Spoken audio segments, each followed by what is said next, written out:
Last time on Dungeons, Drive-Ins, and Dice.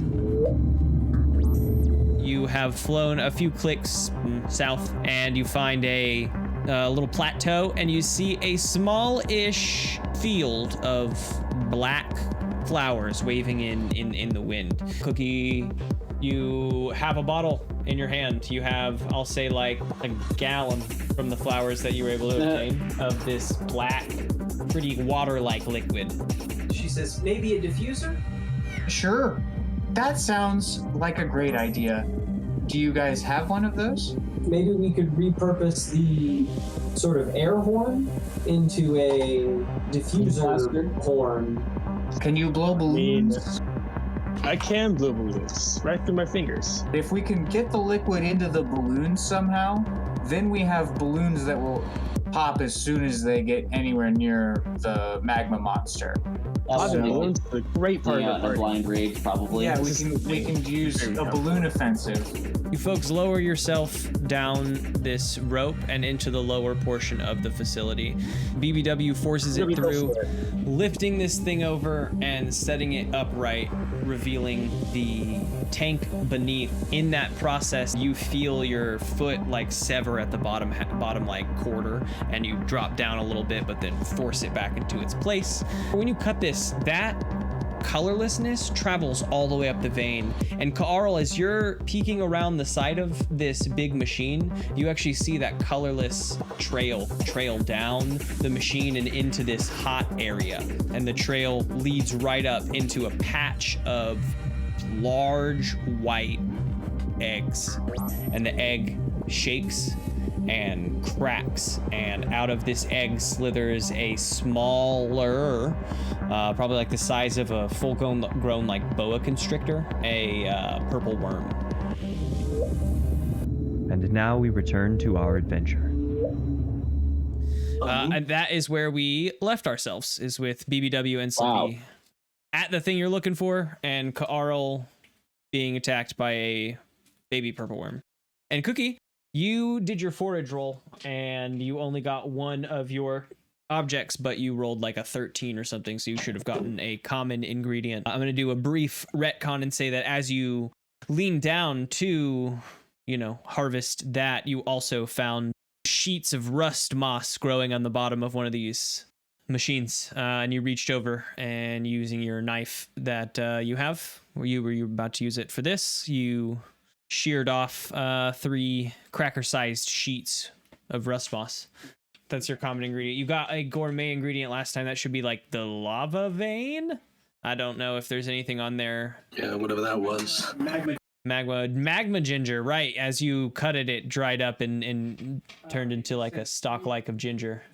Okay, so that is where we will open as the purple worm has hatched. I actually don't think it actually leapt at Carl. It hatched and like reared back and spat at Carl, but more of like a hissing, spit. Gotcha. Carl, what do you do? How many eggs are there? 10 eggs in total. The worm is the size of a full-grown boa constrictor. Massive. Is that the baby worm you said? Yes, this is a baby purple worm. God damn. I mean, having seen the adult outside, it's it's a large. No, man. Carl doesn't know anything about purple worms, and 10 of these looks like too much to take on. So first instinct is to get out of the immediate vicinity. How close am I to the eggs? To the eggs, you're probably about 20-25 feet. You're pretty close to the eggs. They're in this small little. It's a room, but it's only a room in the loosest sense. It's like the backs of all these machines coming together to be like a bit of unused space, right, on the factory floor. There's just 10 of these eggs. Some of them are growing on the walls, They have their like bases kind of coming off the walls, but they're all in this little divot that these veins are trailing to. I guess my instinct is to try to find something to take cover behind, a large machine, or even dip into like a hallway. Something to try to, since there's only one actively that has noticed me, I'm thinking maybe if I just lose its trail, and either way, if I do end up having to engage them, then I'll still be behind cover. So Arl's gonna kind of slip behind. I don't know, you said it's a factory floor, so I guess a nearby piece of machinery, perhaps under some conveyor belts of some kind. Yeah, I don't know what we'll else goes in factory floors. We'll say the middle here, there's a machine that comes down all the way almost to the floor, and you're able to like scooch up underneath of it with you've got guns, you're a gunman, so you've got some guns at the ready in case, but you can scooch back further and you'll be on the other side where you know BBW and Slippy were at least looking. You don't necessarily know where they're at, but you know that they were looking there. This purple worm comes slithering out of that area. You were, we put you in like 2 long hallways separated by rows of machines, and you came around the side of a large one in front of you as you're going down this quote unquote hallway, and it comes around the side of that and begins looking around. You scope to the left and you see Cookie back to this area, bending down and harvesting this veiny like substance. What do you do? So how do ammo canisters work? Are they like a battery pack, or like you can't like remove a charge from it like you could a bullet? Because it says charges, not like ammo, so I assume it's kind of like a power thing rather than physical individual.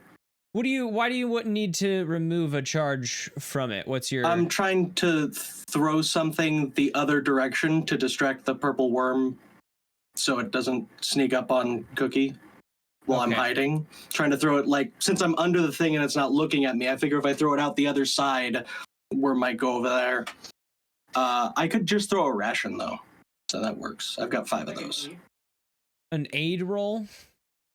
You give me Defy Danger Dexterity, Cookie. Cookie is proposing that it be an aid roll, which I like. You aid Cookie in defying danger and getting out of there quick enough, basically, with a distraction. Yeah. Give you to both the opportunity. Yeah. So, Ka'arl, give me aid Cookie if you have bonds with Cookie. I have 1 bond with Cookie, and I rolled a 7, so that's, 8? Yes. So you get plus one, but you expose yourself to danger. Retribution or cost. I am risking a ration. That's a cost. True. That's a 5 from Cookie. Yeah. And Ka'arl exposes Carl's self to danger, retribution, or cost. Ka'arl, I think you go to throw a ration, but you have 2 rations that are squished together, and you throw 2 rations instead of 1 ration. Nice hands, feet. It soars, it skates right over its head and into this back area, and it does look, and it starts to move into that area as if maybe it hadn't caught sight of Cookie. You said you got a 5? A 5, even with the plus 1, it will not help. 1 experience for Cookie. Cookie hears this splorch of ration and quickly gets up and sees the worm and begins attempting to run for hiding, much like Ka'arl is with the gap in the floor, but trips up over herself and her ration pouch goes a-splayed, and all of your rations are splayed out in front of you, Cookie. You're gonna have to spend some time picking up all these rations. Or not your rations, sorry, your ingredient pouch that you were just putting this magma ginger into. Yeah, pick up the dirty food. BBW and Slippy, you two don't hear much. There's nothing loud that has occurred yet with these folks, but you are here. You're now standing next to this big server wall, and next to the server wall is this water heater with a crank at the bottom that you know to be this air horn. And you're here for maintenance. Well, should we turn this bitch on or what? I don't remember exactly. It's been a while since I've been here. I say you just turn it on and see what happens. Right. Make a big noise. Make a big noise. All right. You reach over and you want to make the big noise. My on-again, off-again girlfriend Carissa could make a big noise. If only she was here, she'd be able to draw that worm away from us. The last time I heard big noise, I blacked out. You reach so this over. time has been very fortunate for me. and turn on this horn. It is loud. It blasts through the facility, this wave of sound coming from the ceiling above you. The baby purple worm immediately drops to the ground. You two see and start writhing in pain. The sound is a lot for all of you, and as it probably blasts for about 3 to 4 seconds before it begins to heighten in pitch and fizzle out, with the sense of it has run out of air in that big tank behind it. But it is enough to disorient the lot of you. Slippy, you are standing sort of in guard of the situation, right? The tech isn't necessarily for you, but the defense of your technician is kind of on your docket. You are peering around, and further down the hallway, you see, it's pretty far down the hallway, you see the moving of shapes high up on the wall, coming down the wall as if they've crawled over from the other side. I'm gonna shoot at them. Those shapes don't look like people shapes, and people don't crawl on the wall. Certainly. So here I go with a volley. That is a 7, plus 2, 9. I choose 1. I'll take what I can get. I'll do 1d6 damage. You do 1d6 damage. 6, boy. Bam. All right. Yeah. That's a big Slippy 6. You fire off your bullet, illuminating what little darkness there was down the hall, and strikes into a baby purple worm having crawled over the side of the hallway. In that brief moment of illumination, I'll say that there really isn't like a hole in the wall near the back of the room over there, so there's no lava light coming in. This really the only light in this room are from the holes in the wall. Yes, you see the bodies of 4 more purple worms. Now that this gunshot has gone off and they're aware of you, they are beginning to crawl down the hallway towards you and BBW. Carl, Cookie. Carl, you can sense these bodies. You can hear them kind of scratching along the ground behind you. You get the sense that there are more of them kind of coming down the hallway behind you. You're in hiding under these machines, but they're still coming down the hallway behind you, as you also see 4 more in front of you coming around that same machine towards Cookie. I guess I won't say just Carl. That is also Cookie's situation. You see 4 more purple worms. It seems as if, you know, the situation at hand is that the air horn might have hatched these remaining eggs. The one that was out when this air horn went off, for what consolation prize it is on the ground and not moving. Oh, and to not remember all of the stuff, in part of your folks' planning, you did each get 1 magma flower distillation balloon as like a little grenade. You know what I mean? It's probably pretty good against these little guys. You guys haven't tested it on a purple worm yet, but they said that the flowers repel these things don't go near the purple or these black flowers, and you said let's distill it, so this has been really the plan all along without knowing that it will work. Would be fucking hilarious if we got to the end and it's just like, well, turns out it didn't work. Oh, We're no, just gonna go home now. It makes them bigger and madder. That sucks. Whoops. Oopsies. Magma builds strong bones. I mean, I guess I'll roll out my grenade towards the 4 that are between me and Cookie right now. Is over there?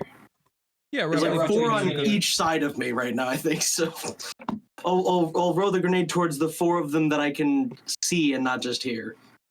What would the roll be for that? I would say that that's probably Volley? volley. 5 and it's plus dex. Hold up. 6, 7. That's barely a success. I am gonna go with I have to move to get the shot. Like Okay. I've got to stick my tentacles out from under the thing, like get out to get the right bowling angle for Carl to get that grenade right placed between the four. Otherwise, I don't want to waste that grenade. And Cookie, Carl chucks a grenade. Do you want to wait to see what that happens, or do you want to do a thing? Because I don't even think you really know Carl's under there.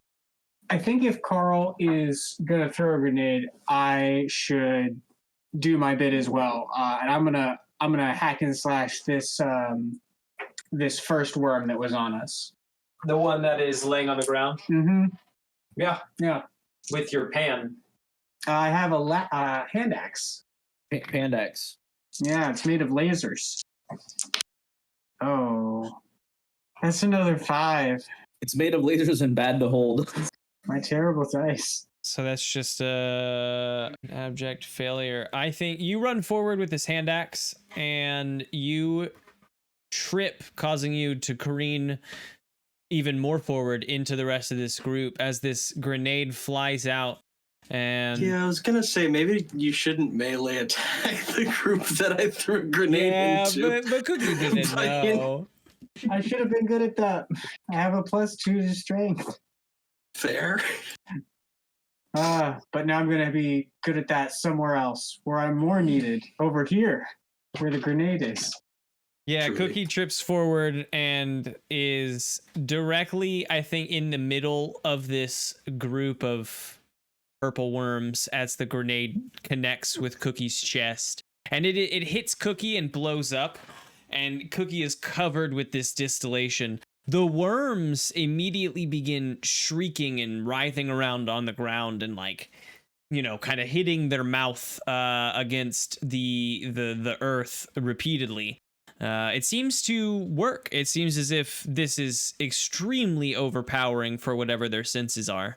Cookie, it is also overpowering for your senses. I think as a bug that relies on these pheromones, or that relies on pheromones, yeah, you are just instantly overwhelmed. You take 3 points of damage, just sheer unable to process this much sensation.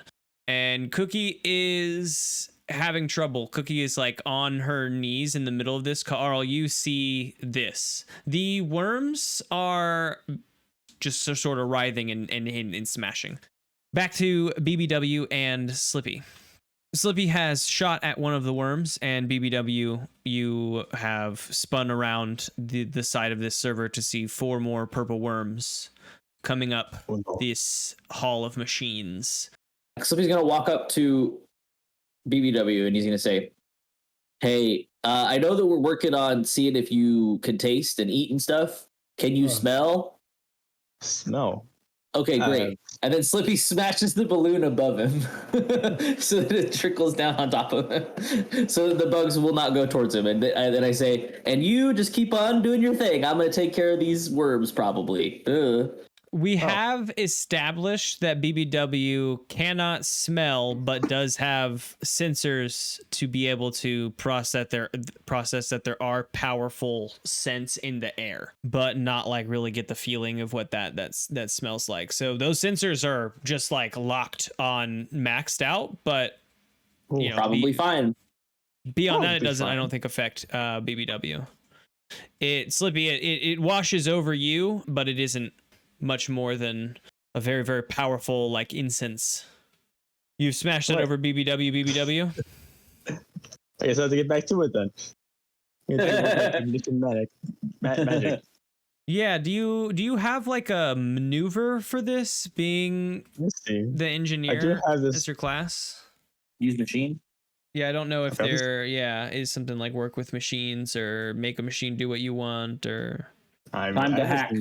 With mending, and what I can do, I could just repair either robot, android, or one inanimate object that is mechanical or not magical.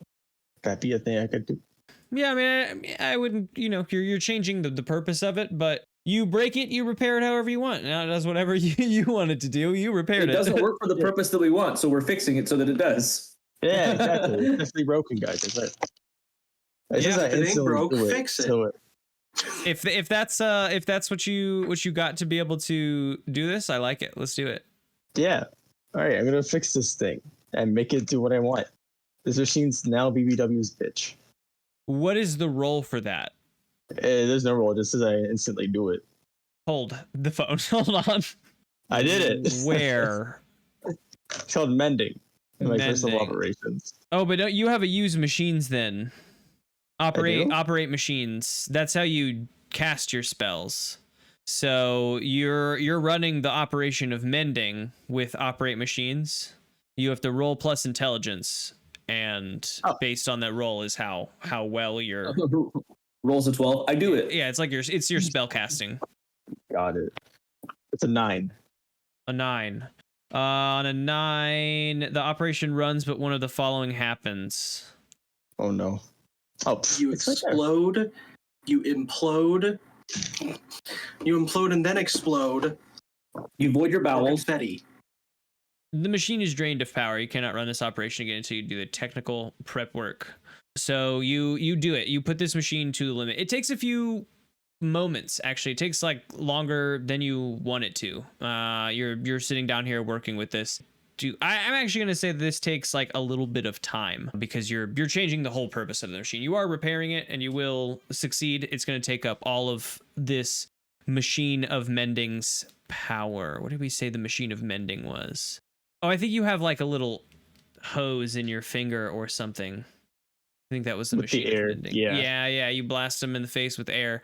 This is not that. This requires some tools, but you do use that in the process just for the flavor of using that. But this is going to take you some time to mend. While you're doing so, these worms are getting closer and closer. But at about the 30-yard line, they kind of just stop, and as they inch closer, they seem to like writhe and shake a bit and scooch back outside of that little range, 30 foot from BBW, because he just got blasted. And in fact, they actually probably scooch over too, closer to the wall, not the middle wall, but the outside wall, because of the other explosive that has gone off on the other side, explosive water balloon that has gone off on the other side of this wall. So they're kind of getting hemmed in against the outside wall. We're just going to keep hopping back and forth, Carl and Cookie. The worms are all writhing. Cookie, your senses are Also writhing? starting to single. I have no health. You have 0 health. We'll get to that. Cookie I knew I should have played medic. drops to to the ground with a force. Bag of bricks. All these worms are writhing around, and Cookie is still. Carl, No, I'm not writhing around. what do you do? You know, I want to see if I can rush in while they're all writhing and grab Cookie and get out into the hallway with her. Is that a possibility? And if so, while I grab Cookie, can I grab and drop her grenade on the floor behind us? Oh no, I slipped and I dropped it on your face. Oh no. Yes.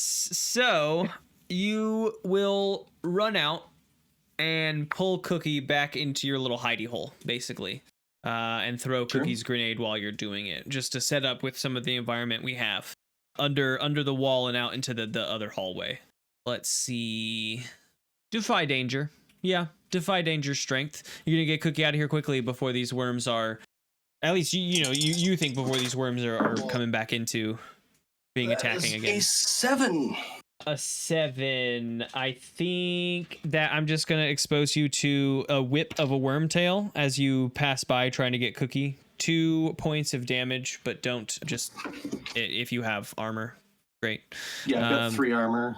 Great. It just whips across your back. It makes you stumble a bit, but you grab Cookie and you're able to pull her away. They're still writhing, but as you get Cookie to the wall, the one furthest away is like beginning to get its senses and back up away to that sort of 30-foot mark. The others on this side of the other wall, you two see BBW and Slippy. begin backing up back further into the area. I'm trying to look for... I'm pretty sure this just happens. So... Cookie... Oh, just roll.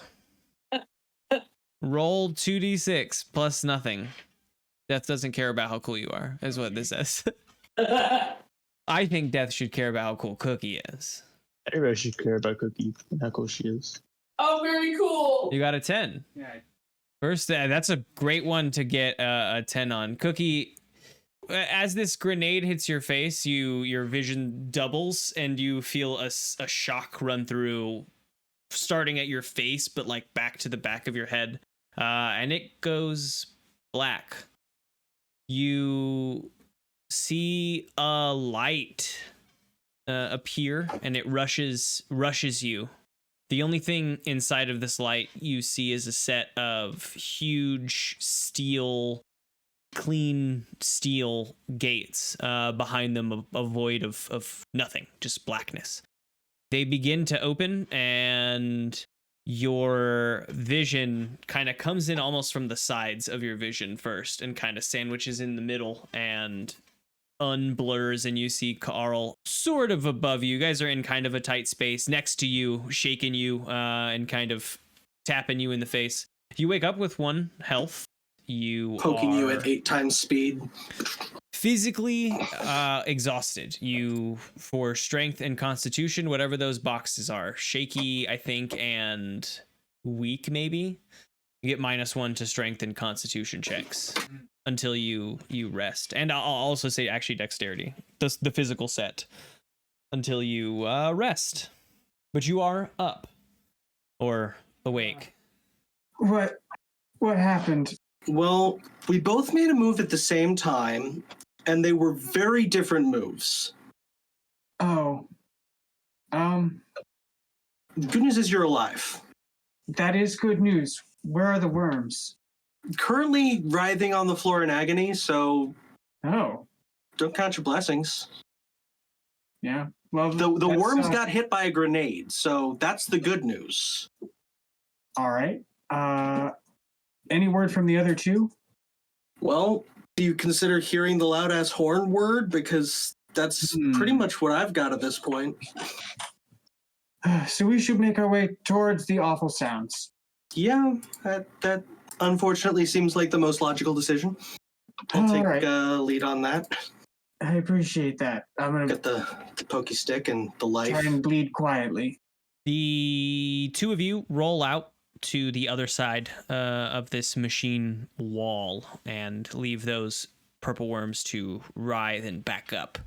On this side of the wall to your left, you see down further into the factory, I would say about 50 feet to the outside wall on the other side of this, but there are 4 more purple worms that are backing up and staying sort of about 30 feet in between you and that back wall, away from Cookie now, have backed up even further. And to the right, you see a big, lots of machines in here, but a big machine wall, and sandwiched between that machine wall, which is now standing up. And the wall is a big water tank that you see BBW working on with his machines.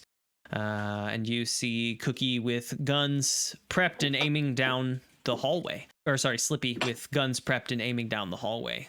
Do you continue your fire at the worms? The worms that are around us, are those also reacting to the horn? So yeah, the horn had gone silent as it had run out of the air. You guys are putting in a new air tank basically. Once you do all this work, you have that air tank with you. BBW does. The worms, yeah, around you guys are even further away now. They're about 80 feet from you as they were coming up the hallway. Were scared 30 feet back by your first use of the oil over BBW, and then another 30 feet back from Carl and Cookie coming to your side of the wall. So you see these 2 kind of crawl out from under the wall. They're staying pretty far back as Cookie and Carl join your crew.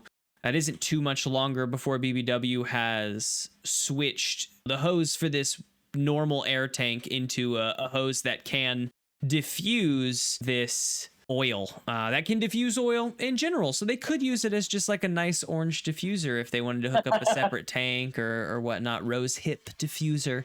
But for now, it is attached to the tank that you brought in, which is considerably smaller than the water heater tank, right? It's like, the size of an oxygen tank. I think you guys had actually taken an oxygen tank and filled it with this stuff. So it's a bit small, but BBW hooks it up to this machine and pulls the lever. It is silent, but you hear it was silent comparatively to the loud horn. You hear a slight hiss from this tank, and the worms at the end of the hallway take about 30 seconds to begin responding, but once they do, they go back into that state of like it was all over them and all around them, and they begin like writhing and slamming their heads, and eventually they just stop moving at the end of the hallway.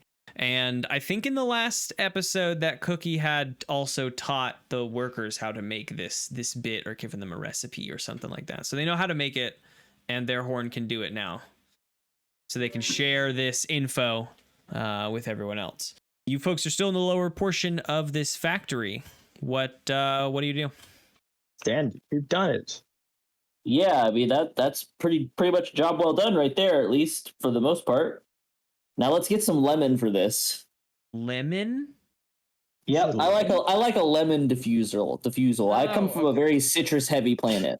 Citrus. I prefer sea salt. Citrus heavy atmosphere. Well, I guess let's go look for our friends, huh?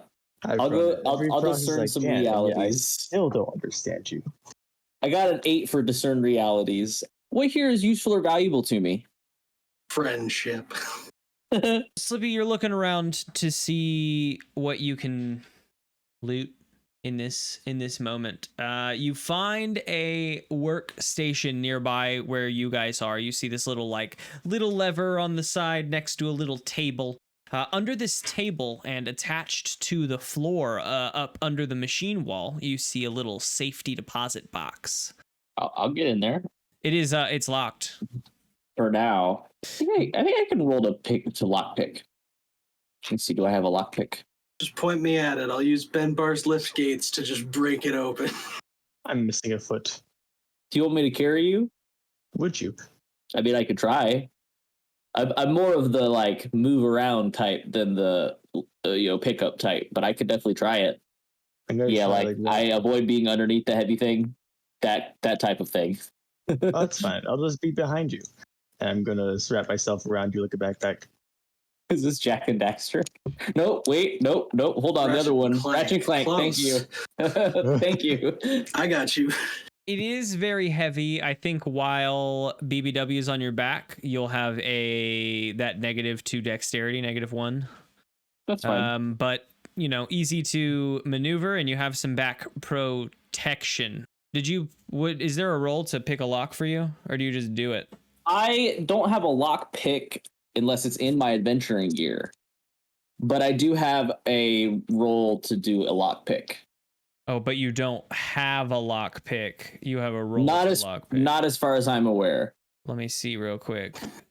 And I've used up my tricks of the trade for this adventure, so I don't have any more things in my bag of tricks. Oh, okay. I see.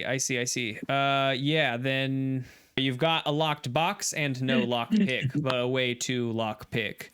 Carl, do you want to try to bust this bad boy open before you guys leave? I'll give it a shot. I'm just going to try to rip the lid straight off it. Love it. Maybe can you break my box? 4. Oh yeah. 4. Ooh. It's been a long day, all right? I understand. You attempt... As he's trying to open it, an extra tentacle reaches in and tries to add some leverage, but it's not working. And and in the end, it's probably because Carl comes up saying that it's because it's under this wall, it's attached to the floor so well, almost like it was built into this building. It wasn't. You can see the weld around it, but it just is not coming up off of the floor, and unable to get a grip on it. Carl is unable as well. Tentacle in it. BBW is attached to Slippy. I need to go back and gather all of my ingredients Those are still over on the floor down the hall in the other room. So I'd like to make my way down and do that then. What did you like fall over or something? I died briefly. I think. That's not good. Yeah, it was. It was a lot. Did you go to heaven or hell? I really don't know. I think I saw some big doors. Oh, okay. So that's definitely heaven then. There are no doors in hell. No doors in No hell. privacy. None at all. How many ingredients did you drop? Did I drop all of them? Mm-hmm. Okay. Well, let's have a look. Why don't you just name them off as you pick them up? Individual or like different kinds? How many common, how many gourmet? 5 common, 3 gourmet. Yeah, just give me a low stakes forage roll. To reforage. Well, I didn't die. I didn't fall on the floor like an idiot. And tackle a grenade. That's a 4 for a total of 6. When you're picking your ingredients up off the floor, you find all except 2 patches of the rust moss you had collected. It actually looks like they fell into the hole of lava. While you're over here collecting them, you also notice that there's only the 1 dead purple worm. The other 4 are missing entirely. Hey, is somebody else doing some looting in here? No, I'm mostly just looting what's left of my life. Self-looting. Always a good time. Yeah. I do the Space Mia Conderosa thing where I self-unloot. Think about that. Ooh. I'll think about that in a moment, but I also think we might have some. We might still have some live worms down here. I distinctly remember there being 4 when I died. I've got a balloon on my back still, or like a guy with a balloon. Sorry. Might want to bring that guy in here. He's on my back. He's already in here. For safety's sake. Yeah. How far does the horns effect go? Like how far does this new whole planet? We did a great job. Yeah, assumed whole planet. Okay. Since we're attempting to take out the big ones, which are ways away. Just keep hopefully far. What's up? If you want to learn about where these worms went, give me a discern realities. Yeah, okay. 8. Ask one. Where do worms go? I guess what happened here recently is probably the closest to where the worms go. In your searching for the patches of rust moss and finding a couple of them having dropped into the lava, you see one of the bodies of the purple worms floating lightly under the surface as if it had died going in, getting this sense that they left through this hole of magma. But if your machine does what it should do, it shouldn't really matter that they're out there. Okay. Why did you say it like that, narrator? It makes me feel like the machine doesn't do the thing that it's supposed to do. Machines break. Roll for it. Roll to see if your machine does what it does. I really don't want to. I've rolled real bad. One more failure from leveling up. Roll over to see if your machine breaks. The 4 of you, having collected Cookie's ingredients, meet back up at the front of this warehouse room. No more eggs. I'll even go as far as to say as Cookie peeked back around that wall that was hiding the eggs just to check. There are none left. No eggs to hatch. The purple worms seemingly having escaped into the magma. You tug the rope. I think that the ship just hovered, right? You set the ship to hover, and the person threw his hands up and sat in the seat just in case it started to lilt as it did the first time, and just stayed there. You tug the rope, and the remaining folks pull you back up and into the ship. As they pull you back up into the ship, the factory workers, Charlie, I think I named her, comes forward and says, "So, were you guys able to get the air horn changed to a diffuser? Switch that over to oil diffuser mode or whatever?" Yeah, we turned your air horn into an air horn. Oh. Fully functional. Fully functional. Okay. And I think that we have a recipe for this, how to do it. Cookie at least has taught us the process, so we will be able to do this. Do you mind if, for at least the meantime, we travel back with you towards the station, to the station, not towards it. We don't want to get off before the station, but to the station for until our, factory is restored. Oh yeah, for sure. Could you just like throw us a little bit of space gas money? Space gas money. Because this was a impromptu mission, so like we had to really get up and go. You know what I mean? And we don't want to have to pay those like out of station prices. You know what I'm saying? We're gonna have to pick up a little bit to get back home. The robot comes online and says, "You can siphon the gas from our ship." Do you still have how's the locator on that? Can you scan me that locator really quick? What's that ship looking like? Is the locator still active? Yes, I can see the ship parked neatly on the other side of the lake. Oh hell yeah. Well, then I guess could you just help us do that instead of giving us gas money? Workers can. This is the robot talking. Oh, those are the guys that want the ride back. No, they all want to. You're already going back to the station. They all just want to ride with you back to the station. The back Atmos people want to ride with you to the station, and the factory workers do as well. But the back Atmos that's a heavy robot is saying that you can siphon the gas from their ship because they're not flying it back. They're just going to get a salvage sent out. We also need the magma for the actual station. Remember, everybody, because the station only has access to 60%. So yeah, we need to at least get 60% of that magma so that we can power 60% of the station. Yeah, that's kind of a key factor. But now we have the people whose job it is to do that. So let's go make them do that, and then we can. Let's go have them do that, and then we'll go back home. Yeah, we can't go home without the magma. So it's imperative. Works back on for a week. How long does it take to get the magma? Yeah. What's the magma harvesting business like? They have a shipment prepared. I thought they did. Oh, cool. All right. Well, let's hitch it to the space tractor or whatever, and off we go. They've got to load it up with space dollies. Space forklift. No one here is space forklift certified. You're right. All of those guys died in the attack.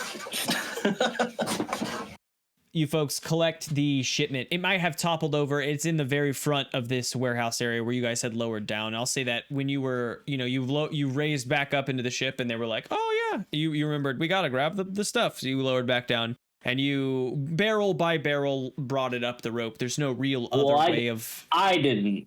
You didn't. Okay, the team works together. Everyone's fine. You don't do it. Slippy's at the top giving, pointing and saying where things should go. I'm being BBW's legs. Yep. Yeah. Either way, the you and the workers and the robot, for what he is worth, not BBW, but the other one, who is basically, injured to the point of uselessness, but helping here and there, gets the shipment up into the back of your spaceship, and you return. You will have to pull the rope harder, human. And you return to space. The trip back to the back Atmos station is a little bit slower, as you guys are not foot on the gas pedal. It takes the amount of time. Whatever that is, we've said it so many times at this point, but I don't remember. It takes as much time as it should. The trip back is normal and uneventful.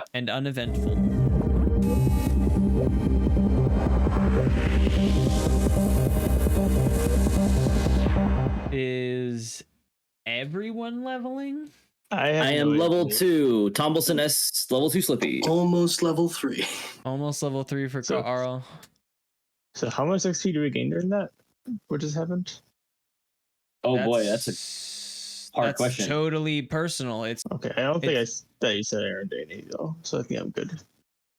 Yeah. How much experience do you have? I just have 6. Not keeping track. Well, it sounds like you're track. Because it's 1 plus your plus 7. How much? I believe it's 7. 1 plus 7, so you need 8 to level up. So if you just I cannot. No way. Cannot believe it. Fail 2 more rolls. You got to do it. Huh? Got it. So if in your, time on the station, you're able to garner yourself a couple points of experience by either failing rolls or, in fact, because unless something, changes, I don't think we'll be taking off from the station. So you'll also have like end of session experience to tally into that, and you'll be able to level up before we take off on the mission. So if you can garner some of that experience in this or in end of the session questions, you will be able to do just that and level up as well. You Do and some end of session rolls that you fail. yeah, you or Cookie, because Cookie has one experience to go to level up as well. So I've only got 3. There's time to suck. and you've only got 3. Okay, yeah. So it's possible, and end of session questions could again get a lot of you somewhere. You Time to folks suck. return to the station after a trek through space, an uneventful trek through space, and your ship returns into the docking bay of the Delta station. By the time you're back, the human has woken up, and you folks have recounted your tale. The robot is back to working condition, not repaired, but is awake. And, you folks are having camaraderie conversations by the time you're pulling back into the docking bay of the Delta. As we're pulling back in, Slippy goes, "Yeah, guys, we're some pretty big deal type adventurers, I'm glad we had the chance to, be the ones that got to save you because, not every adventurer has a direct line to the captain." And then Slippy calls the captain and he says, "Here, tell the captain how good we did." I've heard that you are the captain of the ship. I'm Charlie. I don't know. I'm a young girl, and they wanted me to just tell you how good they did. It was good. I don't know. Well, we'll see you soon, Captain, about that reward. Love you, babe. And you hang up. The unload is easy. The workers from the docking bay come out and help unload the barrels of magma from your ship and begin trucking them off. The workers are helped by other paramedics come out and cart off the Delta workers as well as the industrial workers. Actually, everyone. Not even if you don't need it, they cart you off to just check you out because everyone's looks like they've sustained either major damages or burns or mental scarring. Yeah. So everyone gets taken off to the med bay, and it's a few days before you're all up and at 'em again. We'll say that Cookie is still the most sort of sore and has difficulty coping with a little bit of it. All of that for the time in which you're on the ship, Cookie, will, as you are healed up physically, will kind of coalesce into a wisdom negative. You heal from the physical ones, but are wisdom affected for while we're here. Like you're just mentally exhausted from that death. Your synapses are fried. Dying's hard. I think. Let me see what that one is called, if the intelligence one makes more sense. Confused, yeah. Things are just you're just having trouble processing the fact that you have died. But everyone is healed up, and as you're discharging a few days later, you're all called into the HQ, the Bridge Command Center, and sat down for a debriefing with Captain Rake. Captain Rake says, "Well, seems like you brought everyone back safe, and you grabbed the oil barrels. That is an impressive mission." Thank you. Also, I am sorry that I said I loved you. I shouldn't have said that. Carissa would be very upset. I just wanted to make that very clear, Captain. I won't mention it to her if I ever Thank meet you. her. Okay. Thank you. I appreciate that. Yeah. The workers said that you folks behaved rather valiantly. The use of their air horn as a diffuser, top notch, I have to say. going out for a simple rescue mission and rescuing everyone left alive, seeming like, from the word of the workers, and getting the job done as well is rather commendable. Certainly everyone left alive now. Ooh. Yeah, And, yeah. And all of that on the emergency pay rate. Isn't that wild? Oh, yes, absolutely. Speaking of rate, he hands each of you 50 credits. Ooh, hello. And says that as a thank you from the workers, they have all donated enough to get you guys these, and he hands you 2 ship tokens as well. Nice. That is for completing, 2 jobs as well as saving the lives of all the people there. That's a hefty sum of reward for a mission. I'm glad that all of you were able to survive. It was worth it, captains. Could say that again. Well, see you later. All right. You have a good day, Captain. As you folks go to leave, the captain asks, he says, Cookie, would you mind holding back just a moment? I have a matter that might be of some interest to you. Slippy's gonna do friendship cant to Cookie and say, I'll keep an eye out. I'm sorry, I was not really paying attention. What's going on, Captain? I just wanted to have a word with you. Ah, Very alpha Well- of you, Cookie. Good job. all right. Quick, now call him the wrong name. Make him repeat himself a bunch of times, too. Oh my god. I am going to try and stealth check my way back in within earshot. Okay. It's an 11. The rest of your team. Oh, I've got to go feed my fern. Excuse me, everyone. And Slippy cuts into the shadows of the bridge and command center as you folks walk out the door. Cookie, Captain Rake calls you over to him to his side of the big command HQ table. I come around the table. Sure. All right. Here I am around the table. He's poring over many different folders and documents spread out across the table. He seems to be focused on these as he speaks to you. Cookie, what is your relationship like with the Invasive Species Committee? Picks up a folder and begins leafing through the papers within. Oh, okay. I should discern some realities. As far as being confused goes, is that a -1 to my stat or a -1 modifier to my rolls? Your modifier would decrease by 1 total. Got it. Hey, 10. Cool. Quickly gather some information about what's going on here. What is not as it appears to be? You watch the captain for a brief moment and you get a sense that he's only putting on a show.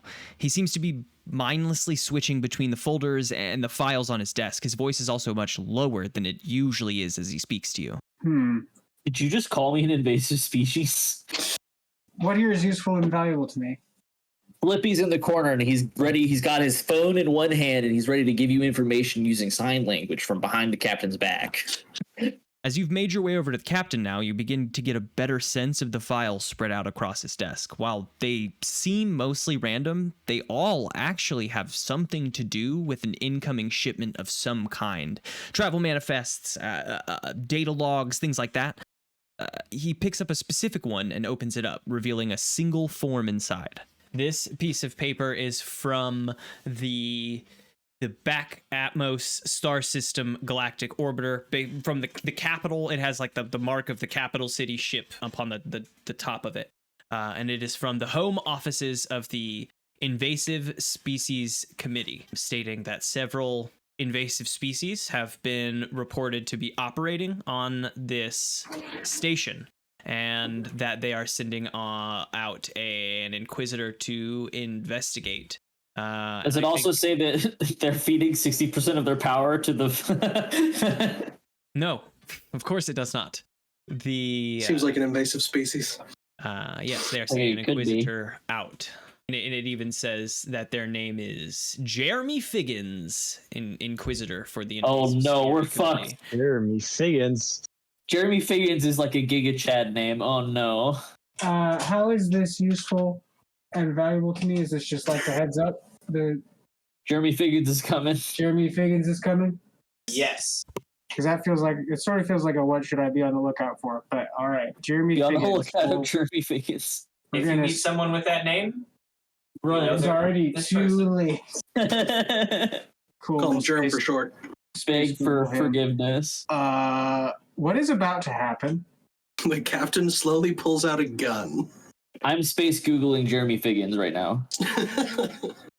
I still haven't responded to the first thing he said.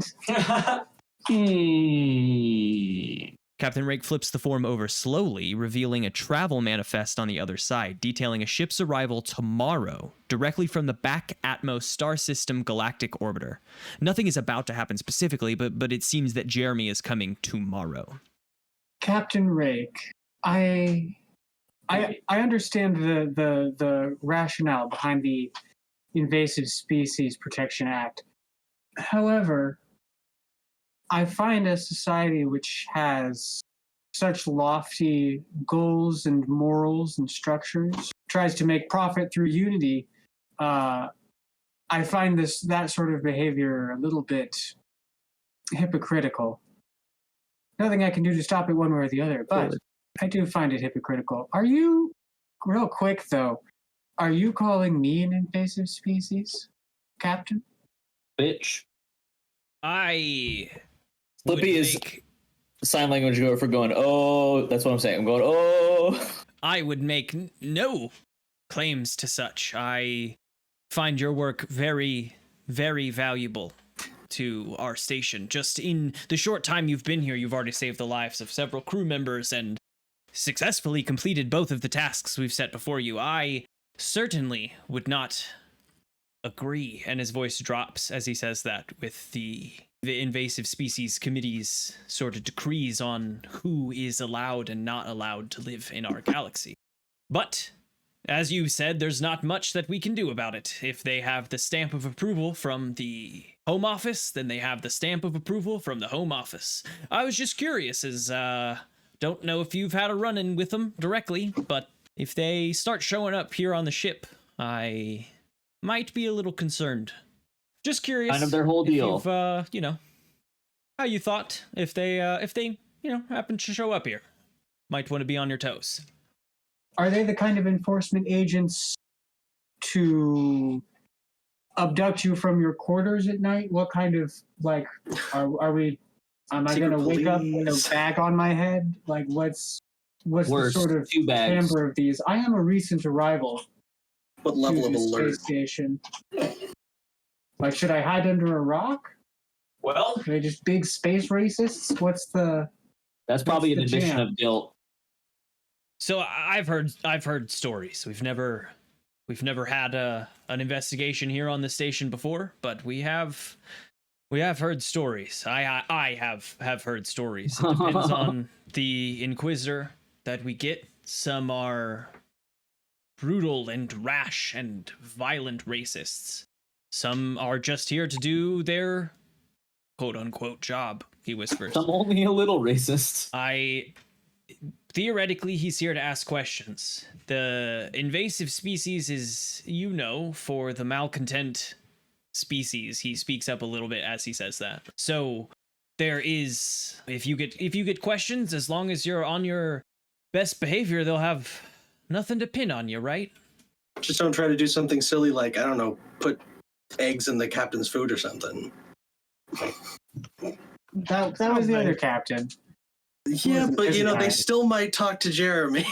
I hope they don't It's talk true. to Jeremy. They certainly might. Thank you, Captain, for your heads up.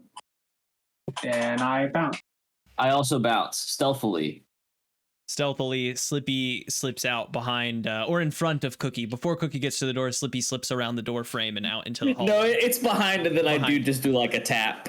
And the captain, as Cookie walks away, the captain says, "Just want you to know that you're valued here, Cookie." And Cookie heads off. Slippy close behind.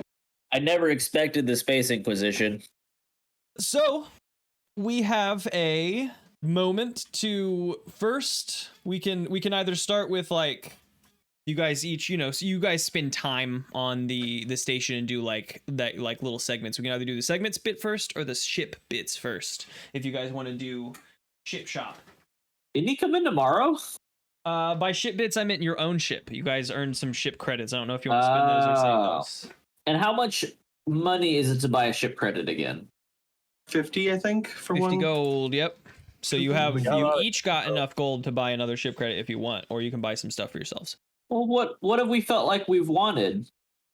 What has the ship not provided that we could have used?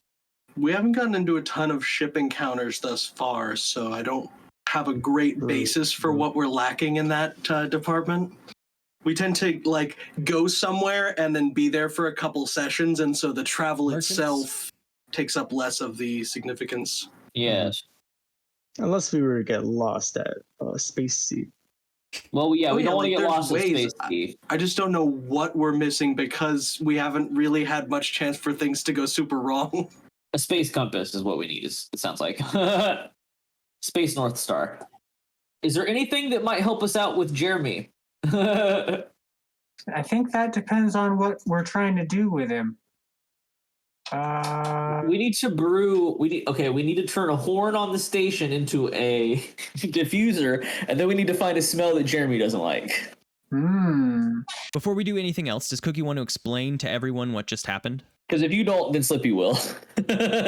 All right. So Cookie's gonna gather everyone in the mess hall of the ship.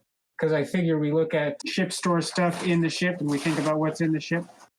And I say, well, before we get to the ship shop portion of our conversation, Slippy has some stuff to tell you, and then I probably have some minor corrections to make. So Slippy, you have the floor. Oh, Slippy. Don't tell me. Let's hear about this from Slippy's point of view. Yeah, all right. So I was told through sign language that a guy named Jeremy Piven is coming tomorrow, and Jeremy's gonna have some questions probably for Cookie, and we need to all have our story straight so that we can back up Cookie. Cookie's not an invasive species. Cookie is our friend. Will he be bringing an entourage? Could Cookie be both? Friend and an invasive species? No, cannot be both. Not be both. Okay, noted. That wouldn't fit the definition, probably. Huh. Of not being an invasive species. That probably wouldn't fit the definition. I completely agree. I do bear some resemblance to a couple of the invasive species on the register. And so there will almost certainly be attentions focused on me during the time that they are aboard our ship. So if you have any questions for me, I suppose now would be the time. Hi, yeah, Slippy right here. I have a question. You're not right. Not that I know of, no. Perfect. That's all I needed. As long as that is confirmed, I think we're good. Do we know anything else about this Jeremy? I space Googled him. Let me actually on the certain realities. Wait, didn't we have somebody? Didn't we have somebody who went to the library as one of their actions and learned the history of? Yeah, that was me. Why don't you learned government because? Why don't you do this? I can spout lore on the invasive species committee, but I doubt I know this specific representative just from looking in the library. Yeah, I mean, probably not that famous. Spout lore encompasses space Google. If Carl is doing this, then yes, you have a +1 from his research in the library. Good. That cancels out my -1 from being a very dumb octopus. That is an 8. Tell me something interesting. It's on me to make it useful. I would say that you didn't actually get this from your readings. As you begin thinking about this, you have the +1, like that you had a little extra well of knowledge. This may have just not come from that. Where I think that this comes from is you remember when your species was being, for lack of a better word, assimilated into this, cosmic empire. There was a moment where there probably were some representatives from a nearby station that were there, and you heard this word tossed around, invasive species. And you heard it described as like species with a sort of malintent towards the Empire's designs and sort of aspirations as a whole. You know that there was a brief moment, as you can probably now assume with almost every new species brought in, that there's a brief moment of a toss-up of like, will they be invasive species or won't they, based off just of what they know. Your species skated that by. They don't find that you have malintent towards the Empire, so you weren't labeled an invasive species. I think that you might have heard a word tossed around for a species similar to cookies. Sort of, I'll say there's probably like a racial bug alien word out there that you heard tossed around much as their most recent invasive species, and descriptors of that race are pretty similar to what was described, or like what you know of Cookie. So I guess it is immediately useful. I might recommend laying low. That overall, I mean, from what I've gathered, they don't like anything that's a threat to their empire, which means basically conform or die. And I wouldn't say that either of us are the most conformist people. So, lie a lot if talked to, and try maybe just not to get talked to. Might be the best bet. Or we find out where he's eating and we pre-slip some eggs into them before he even lands. Just a thought. Guys, I'm don't not worry. opposed to these plans. It could be a surprise party. We'll bake him a cake. It could sure be a surprise. This is what I was thinking. I was thinking that me and BBW, I was thinking that we plan a surprise welcome for this Inquisitor, because this guy, he seems like the type of guy who loves, being put on a pedestal and shown that he's so high and mighty. So I think we just show him a good time while simultaneously we use our team walkie-talkies, and I can let you two know where he is at, so that he doesn't come and ask any questions. Did we actually buy the walkie-talkies? Yeah, I bought the walkie-talkies. Yep. What about this then? I look the closest to an invasive species, so I should probably lay low entirely. The lowest. The lowest. I also have a lot of research to do if I'm to get these. Yeah, you need to go and hang out with the old lady. I've got to go and hide in the tunnels and research my mushrooms. But I can also crank out some of these eggs for you to use in your surprise party plan, because that's the best plan I've ever heard. Yeah, let's prove you're not an invasive species. Mm-hmm.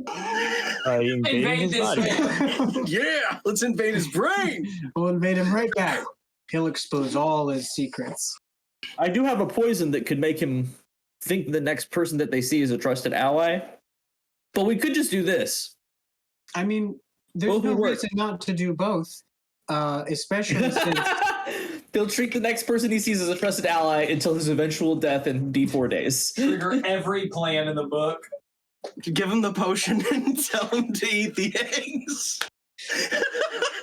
Hey, buddy, eat this. Hey, you trust me, right? Yeah, of course. Eat these eggs. Okay, great. Eat my eggs.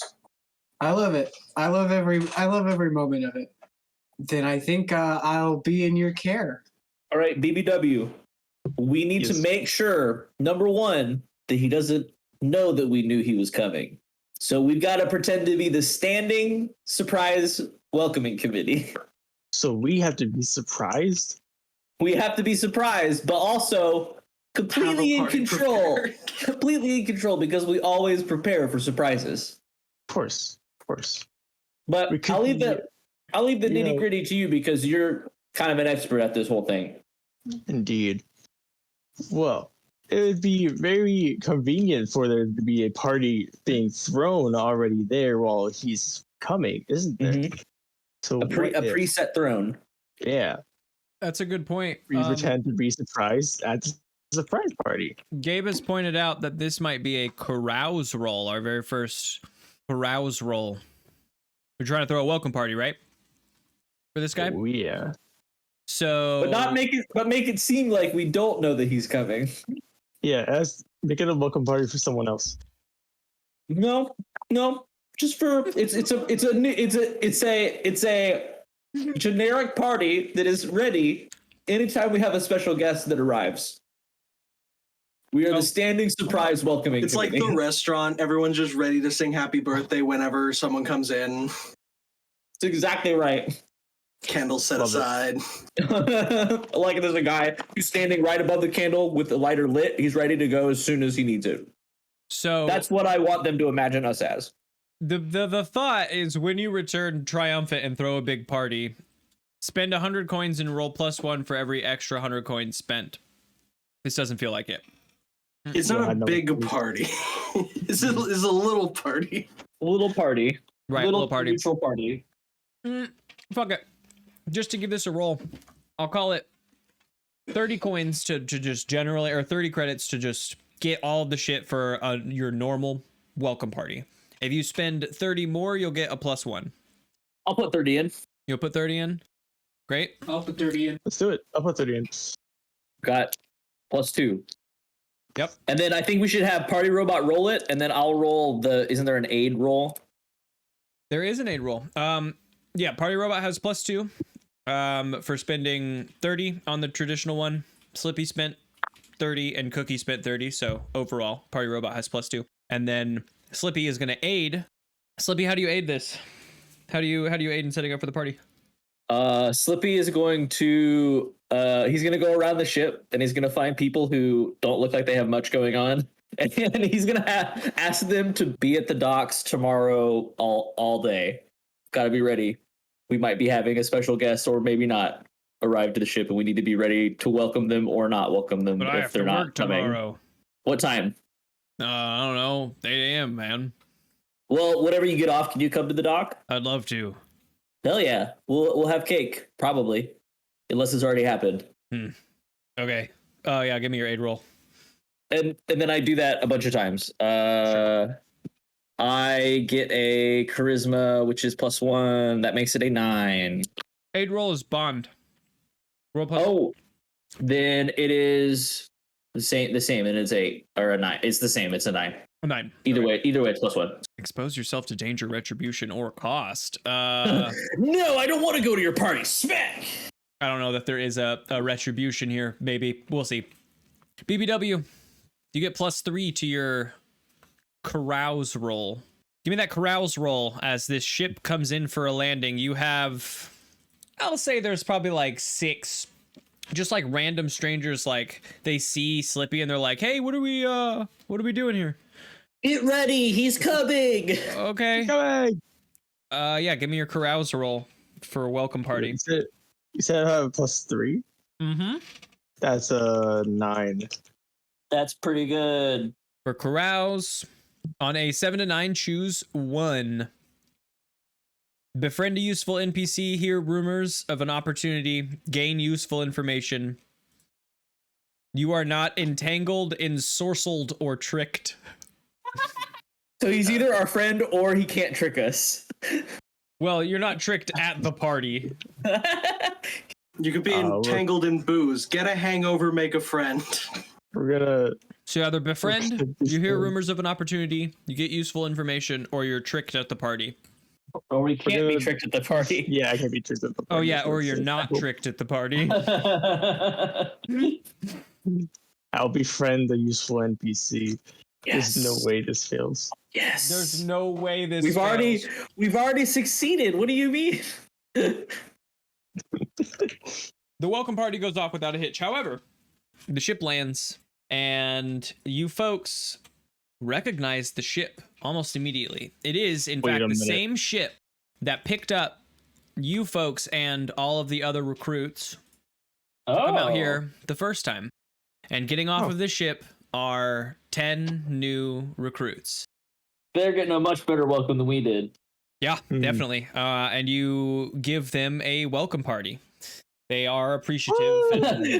They come out and we go, oh! And I go, no, not these guys, not these guys. Oh. The party goes off without a hitch. It is a fine time. People are breaking the ice. What you folks notice is that during this party, No one is introduced as Jeremy Pivens, but at some point throughout the party, there is a person who is standing off a little isolated to one side of the party, and BBW approaches him at some point with offered of some punch and a slice of cake for the new Is it your folks. birthday? And this conversation is a little cold, BBW. Throughout the whole time that you're conversing with this person, it is they're focused elsewhere. But after eating this cake and enjoying their punch, they look around and they say, I think I might enjoy my time here. It was great meeting you, Robot. My name is Bartholomew. And the way that he pauses, you immediately know that he's making up a name. And he says, I do hope that I get to see you around sometime. And he strolls off. He is a tall human, but he wears like all black, like black duster, black leathers. He looks very much like a cop. Tall, tan, and handsome. Sure, this one can be. He's tall, tan, and handsome. He's got a beautiful haircut, and he's wearing a pair of aviator sunglasses that reflect everything he sees. Oh my God, it's Tom Cruise. See you next time, Bartholomew. Yeah, see, I didn't catch your name, friend, he says and turns around. I'm not sure how you can catch a name, but you can catch this. I'm gonna toss him another slice These of cake. nuts. Catch Catch my these balls. nuts, bro. He loves that joke. You're very good What are friends you now. throwing at him? It's like another bead necklace. Another bead necklace. Give me One for the road. give me a volley roll. These Shoot him with it. nuts. Volley. Let me take a little gander. Would you like to hear a joke? These nuts. Haha. Haha. That's a 6, unfortunately. That's why I had you give the roll so you can get 1 experience for failing the volley. You chuck this bead Oh. necklace just clean across the party, and it breaks one of the newcomers' glass of punch in his hand. Oh, But the rest of the party goes on without a hitch, except for the one bead necklace thrown across. This newcomer that you shatter his glass, he glares at you, BBW, and he puts his fingers up to his eyes and he points him at you. And then he taps his hand on his wrist like he's saying something. But eventually he just gets so lost in all the trying to motion at you that the story is lost. And you don't really know what he's telling you. But he's got his eyes on you. I'm gonna wiggle an arm in. And the rest of the party is fine. The ship has some newcomers, and they're split off into crews of 5. This Bartholomew character on a team, I guess, of his own. There's not really much, other info about him yet, but it's Bartholomew. Obviously, Jeremy Pivens who we're after. Probably Jeremy Pivens who we're after. Gotta figure out. The big bit of this was introducing Jeremy Pivens again. onto the station, but also if you guys murder him at the welcome party, then Jeremy Pivens' timeline is over. So just in case. I would like to use a discern realities roll to suss out the crowd of these newcomers. I got a 7. And so my one question is, what here is useful or valuable to me? There is one newcomer. He seems soft to Slippy. Watching this whole party, Slippy was looking for, maybe new allies, trying to assess like the abilities of folks. But one person Slippy gets his eyes on is a younger kid with he's got blue skin and a wide cat-like face, and he is trucking along a couple bags. They're wheelie suitcases, and that stands out on its own as like no one here really has a luggage. You guys are like in the army. You guys have trunks and shit, and when you got here maybe you had bags, but like I would say wheelie suitcases are quite a bit more rare. And this kid just seems real soft. So he looks like a chump and he has luggage. Yeah, you get the sense that Take his lunch money. he's carrying some shit in there. An easy mark, this kid. So Slippy is going to come up to him and Slippy is going to say, hello, I am Sergeant Jameson here on the ship. It's nice to meet you. I see you're struggling with a little bit of your luggage. Could I assist you in getting that to your room? Oh, finally. I was informed there would be servants here to carry all my luggage, and I have not seen a single one since I have stepped onto this lousy ship. Well, I'm not a servant, but I could do that for you for sure. Be a pleasure. Service me, and he points at his bags. Okay, and Slippy takes them like around the first corner and then immediately starts going through them. As he comes around the corner, he sees you going through his bags. Stop! This instant, thief! Get your rotten hands out of my satchels! I'm not gonna lie, I haven't carried these types of suitcases ever before, and I fell. I slipped all over, and I got just stuff everywhere. I apologize for that. Like I said, I'm not a servant. You in here? Are you putting it back as is? Yeah. In here, see him come around the corner. I'm like, instead of doing this, I'm doing this. Mostly, it's fineries that you were pulling out, like finer materialed clothings, but what sandwiched in between them in the middle of the suitcase was a bag of jewelry and chains that he brought with him. Yeah, he's like, put that back, you scoundrel. Well, yeah, anyway, I'll get these to your room. I apologize for that. No, leave them there. I'll carry them myself. Yep. I'll leave them right here, right in your room. Get on out of here, you scoundrel. Well, okay, I'll get on out of here. And he huffs and puffs his back to his room. But you know where his room is. I take note of where his room is. Yeah. There you go. I think by the end of that party, that had happened after he had been crewed up, and he is crewed up on Bartholomew's team. If that ever whack comes up. Oh yeah, I guess that would be whack for you. Too bad. I didn't even fail a roll. I don't even get an XP for that. It's just a bad situation. He just is on the other team. You didn't fail. It just sucked. During the party, our camera switches over to as that wealthy boy is stomping off away from Slippy. We pan over to Cookie, who is hard at work with Old Lady Weathers. When you return, she updates you and says that the spawn of the flora that you left in my care, the Irinian spore and the mushroom, came together quite nicely. Seems like the electrical charge given off by the mushroom is an actual occurrence in nature. It is not just a shock of adrenaline, but a short jolt of electricity, and in which is how it gives off its adrenaline boost. This Irinian spore went really well with it as a way to sort of amplify that. But the problem is when they get old enough, there is nothing really there to stop it. It overheats with all of the energy that it's putting out and begins to melt. There's nothing really on this station that is exposed to so much heat. I have this magma ginger that I got from Hot Planet, and I don't know that it would interbreed with the mushrooms because they're mushrooms and it's not a mushroom. But what if we just cultivate this magma ginger, and then we make that the food for the mushrooms, and maybe then the mushrooms, as they are growing and feeding on the magma ginger, can bring in some of this heat resistance. I don't know science, but maybe. What do you think, botanists? Yeah, what do you think?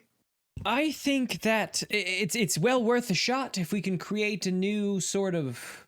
Maybe we can get it to. I don't know that it would blend with the fungi, but maybe we can. I would say that mosses are rather susceptible. Maybe we can get it to blend with a moss, and we can use that moss as like a growth patch, as you were suggesting. Like a rust moss. We have plenty of mosses on the station, as in not requiring you to give up more stuff for it. We have plenty of mosses on the station. I think that this would be great to try with.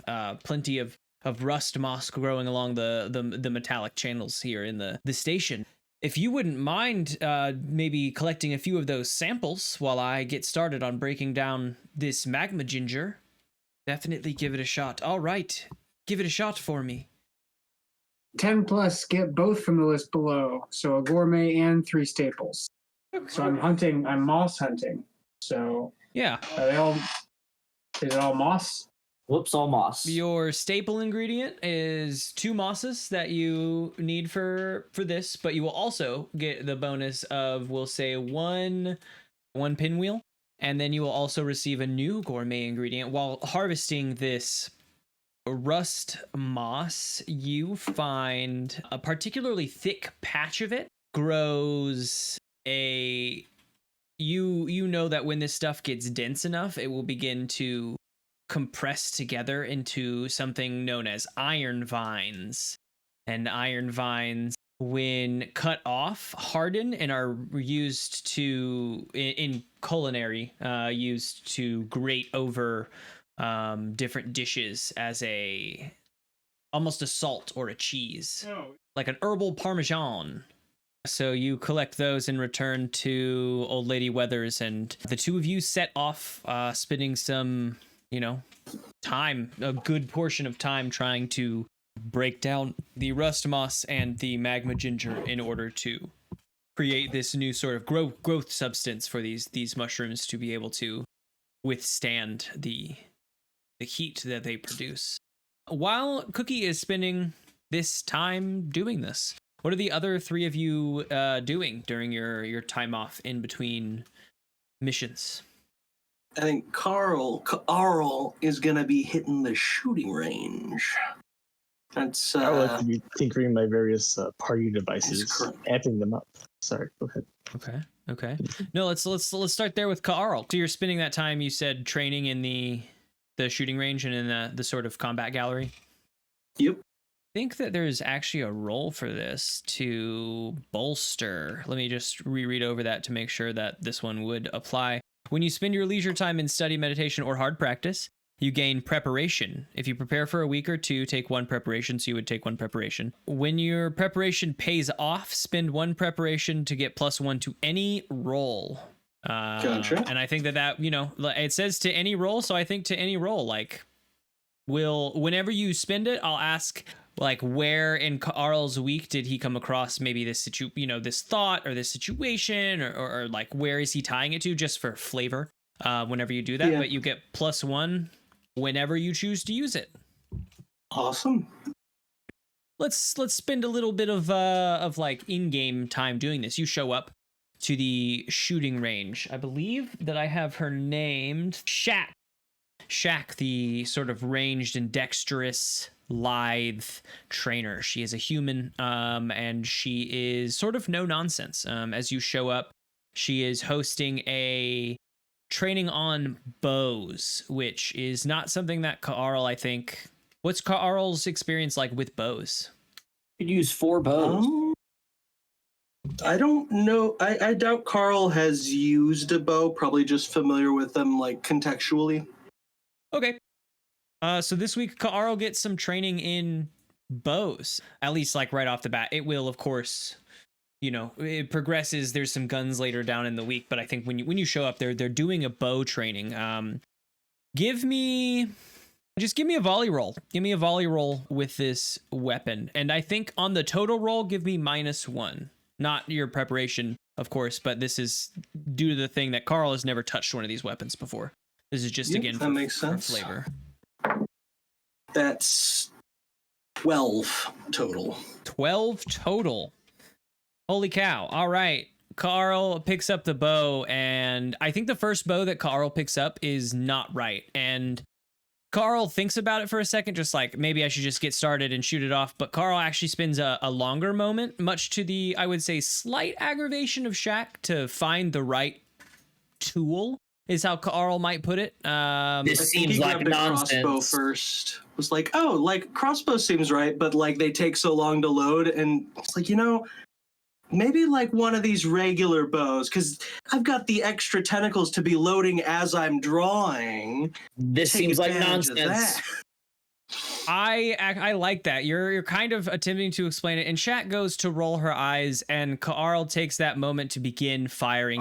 You were explaining I could fire multiple arrows, and Carl, with that 12, you fire 2 arrows in rapid succession, and they hit directly next to each other. You don't do the fun thing where you split up the arrow in like Robin Hood style, but you hit You're not that good. bullseyes on the same target. And Shaq stops and is rather impressed, and she says, "Well, I do believe that I've been one-upped on this one." And she spends actually a little bit of this week in like close working with you. After this class, for the rest of the week, she like invites you in for like some personal training. She was like, I see something in you. That was an incredible shot. I would like to tutor you a touch in the ways of the bow." That would be excellent. I would like to improve my ability to shoot things. Perfect. After this week, you'll get your +1 to any role you wish, and we can kind of phrase it in the way of like a story Shaq told you, or whatever, however you want to phrase that at that time. So while Carl is doing this, BBW, you said you wanted to butts with your machines. What does this look like? Are we talking to core? Where are we doing this?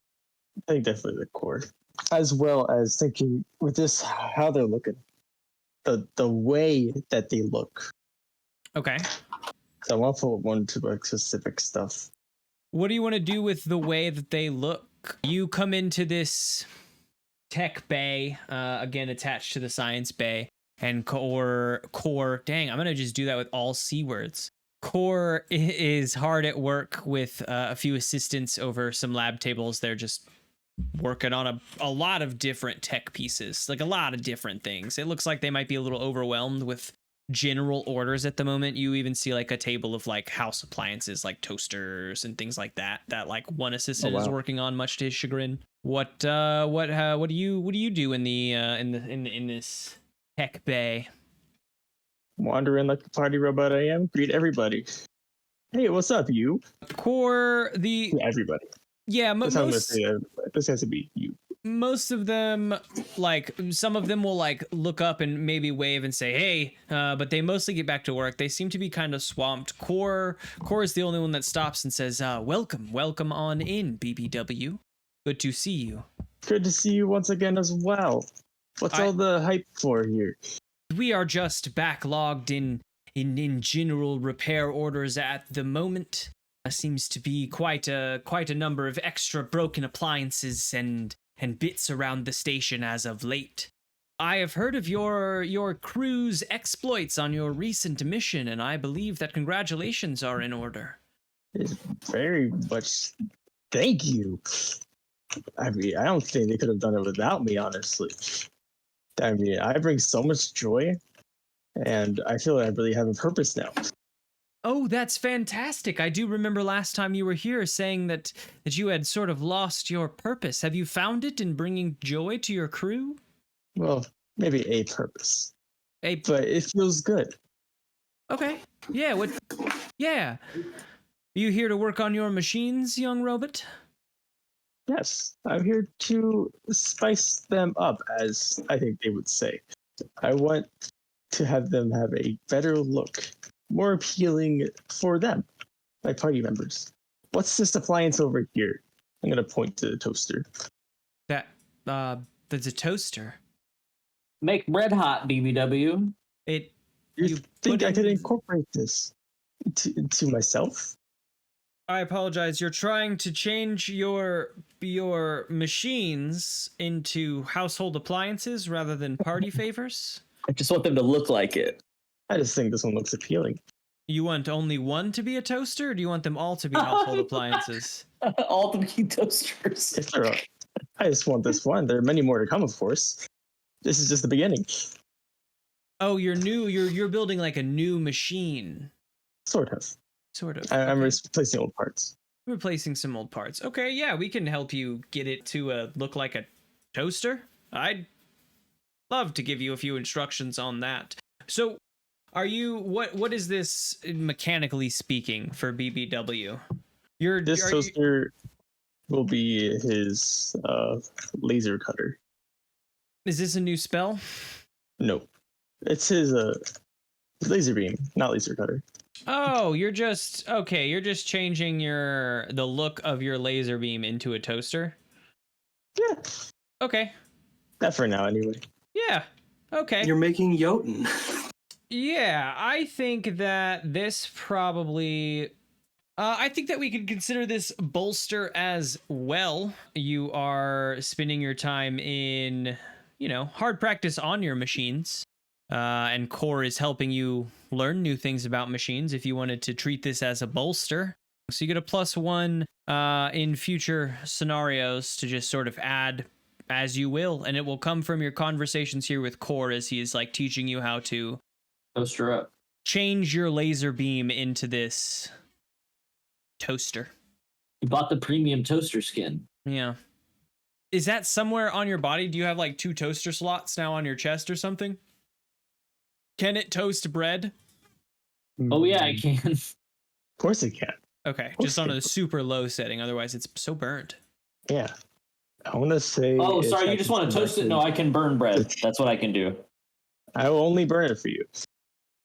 I want to say this is directly to the back of my abdomen. Just like on my back, like a backpack. On your back, your laser beams come from your back. I like that. It means you can't be looking at the target. Even better. Can your head turn around? Yeah, my head can turn around. Excuse me, would you like some like toast? that. Here, have it from my back. Slippy, what are you doing this week? I think I'm gonna tail the Inquisitor because I assume BBW relays who they think the Inquisitor is, and then at that point I would just sort of, keep an eye out. Yeah, Bartholomew. I never got a chance to tell everybody. Yeah, we could say the message was passed on.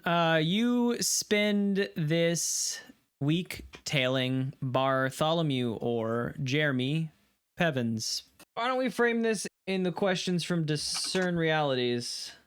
Okay. I don't think this is a bolster. I think this is more of a give you an opportunity for a roll. Ooh, not so good. Okay, so I get 1. What should I be on the lookout for?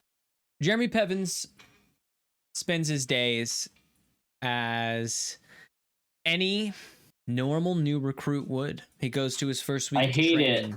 He goes to the meetings and to the classes that every new recruit that you guys went through on that first week, right? He does the combat training and the like. We'll say on his crew, he is the combat specialist. And so he spends a lot more of his week in this area. We'll say that Carl even, probably shoots alongside him at some point. But he seems like a normal recruit. At some point, Slippy even starts to get a little concerned. Maybe this isn't the right dude. Maybe he just paused and his name is Bartholomew. Until a night about 4 or 5 days in, Slippy is leaning against a wall down the corridor from Jeremy Pevins's crew quarters, where Jeremy Pevins and that weird wimpy rich kid are, at least the 2 that we know of. And it's late. It's late. Like, you might have even already been back at your own apartment this evening, and your crew is conked out. Cookie is nowhere to be seen, but BBW and Carl are asleep for the evening, and you go back out to keep an eye on Pevins' apartment overnight. And Pevins comes out. Yeah, it's okay because I'm nocturnal. I mean, I'm not, but Carissa was, so I was nocturnal. Yeah, sounds Pevins right. Comes out fairly late and goes to the bridge command center. The door shuts behind him.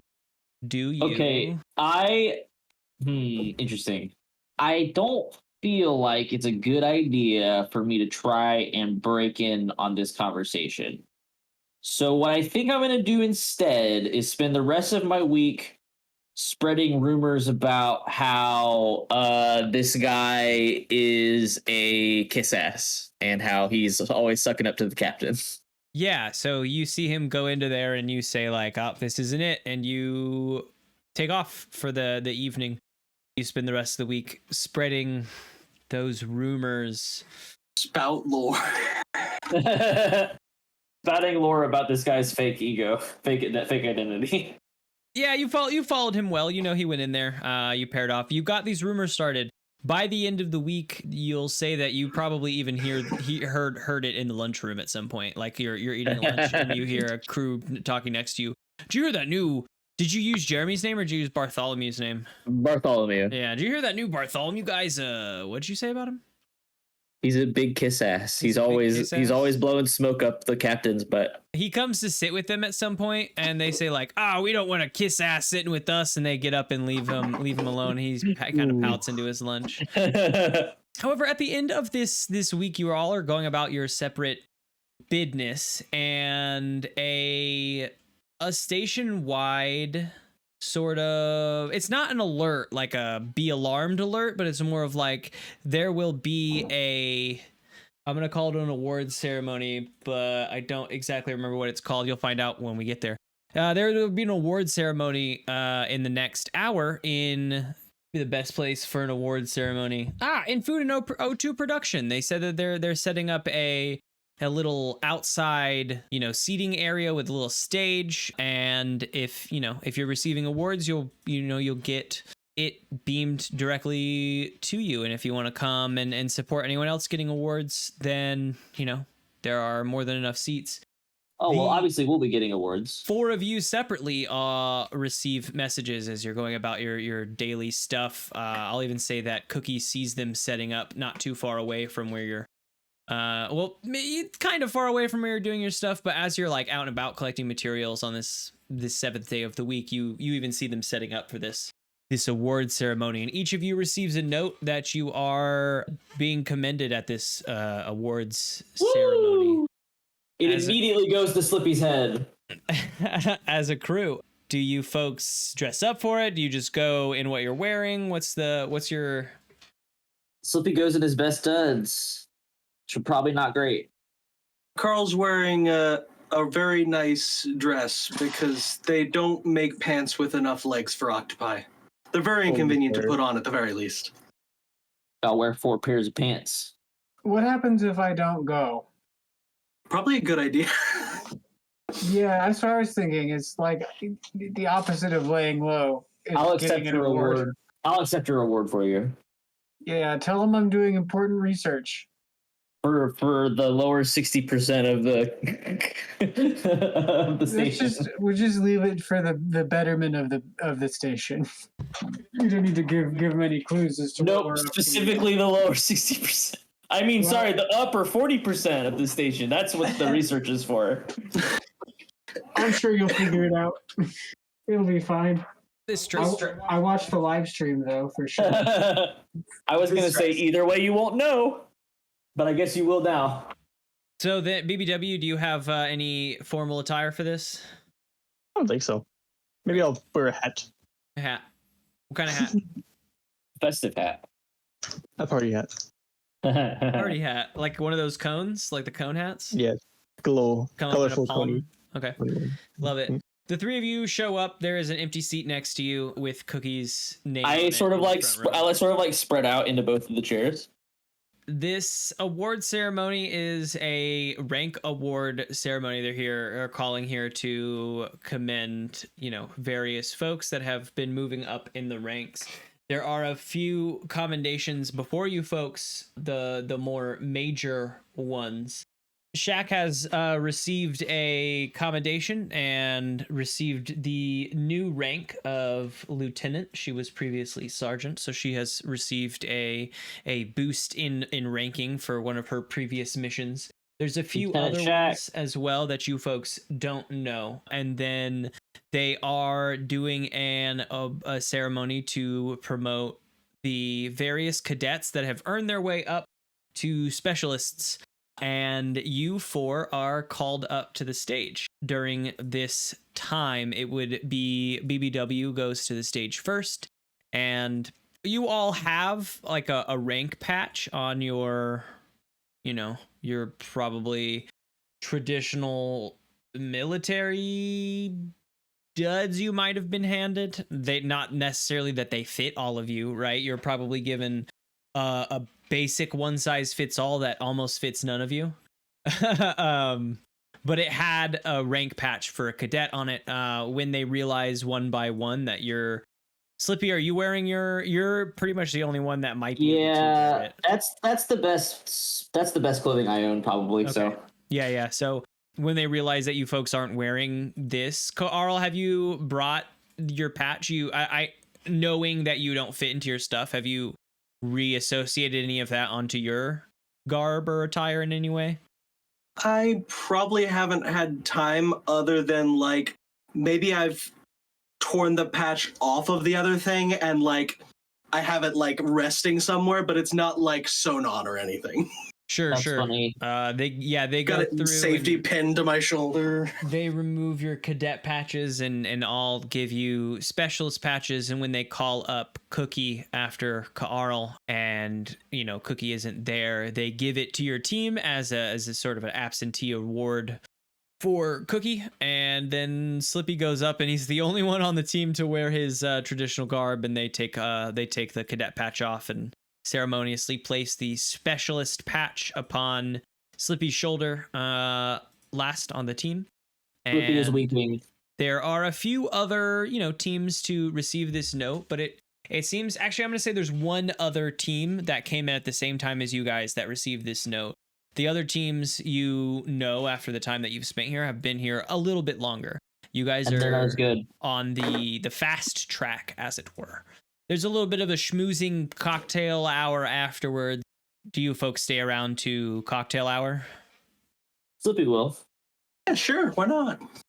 Yeah, at some point you folks are hanging out. You have a few drinks in hand, and Captain Rake approaches you with Bartholomew at his side. The two of them come up, and Captain Rake says, "Oh yeah, this was a great event. I'm so proud of your team for already making your way up to specialists." And Bartholomew says, "Yes, that is a incredibly quick timing. You guys have put in the work, huh?"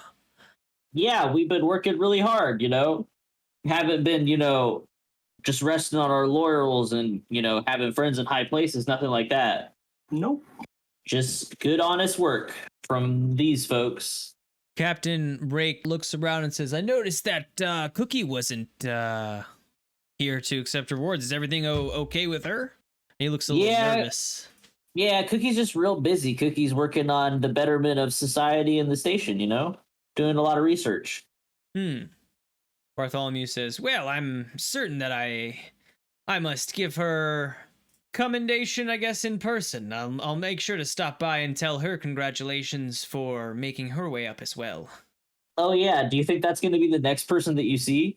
Isn't Bartholomew disguised as a recruit? What business does a recruit have giving me congratulations? He's a kiss ass. You aren't here, and he's a kick ass. He's a kiss ass. Or at least that's the rumor that I started about it. That's the rumor that I started. Yes, I must go give her a kiss on the ass to tell her what a good job she's done.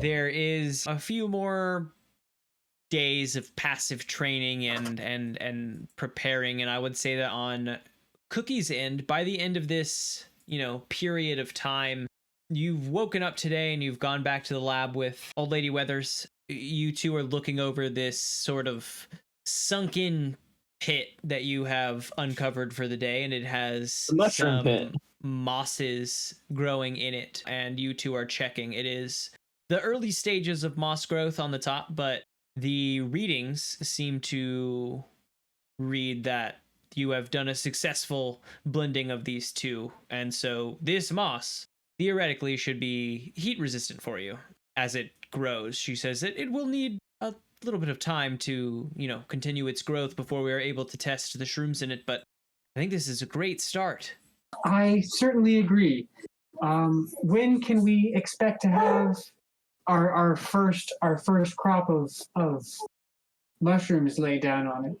Well, if all goes according to, as it should, I would say that in the next couple of weeks we should see spores starting to grow.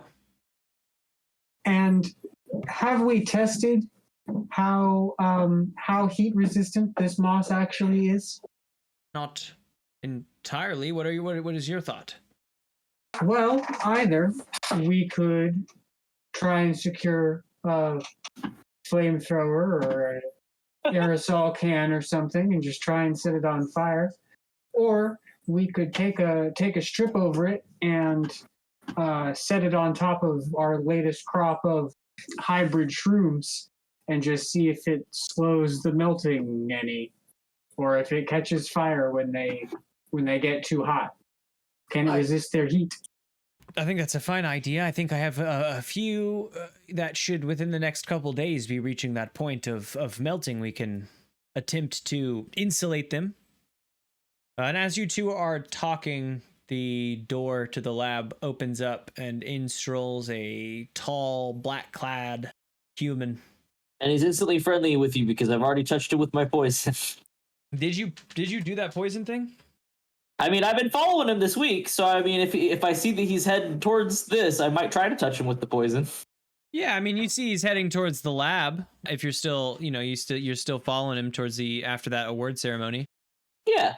How do you want to go about trying to touch him with the stuff? I'm going to say I'm just gonna sort of like call after him. His name is Brandon. Bartholomew is Bartholomew. The name that he has been, yeah. Okay. Slippy's gonna say, "Hey, Bartholomew, fancy seeing you here. I was just getting ready to go and congratulate Cookie. Are you heading that way as well?" Yes, I am. I wanted to give my congratulations to the newest specialist on the station.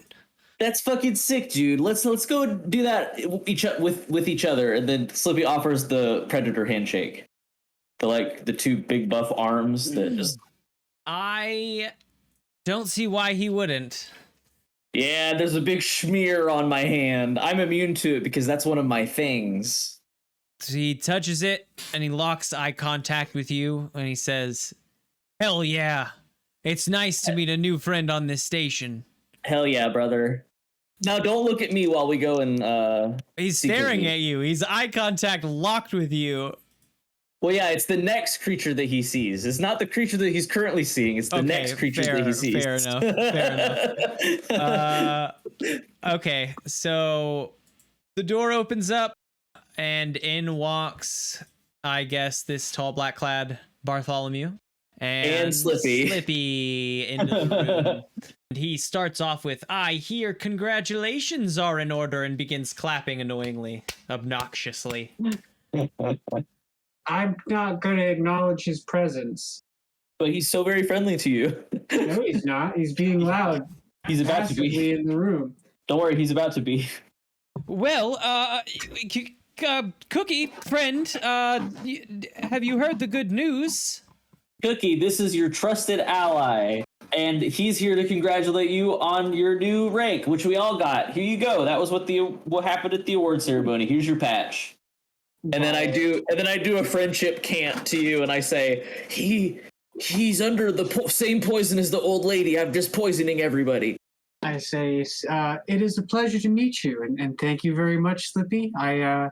I regret my inability to attend the ceremony, but it's okay. You got big things going. More important things to do down here at work. Well, I'm gonna go. So you guys have fun. Yes, run along and take your friend with you. I'm quite busy. He's not my friend. He just had something to say to you, I guess. I don't know. Goodbye.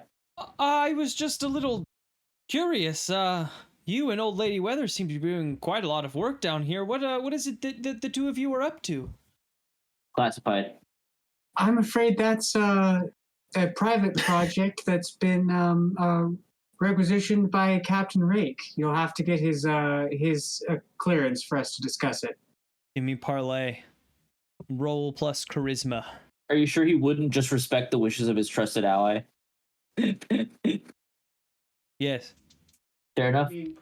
I'll give you a +1 to this. To act as that bonus. He's being friendly. He's just asking question. That's an 11.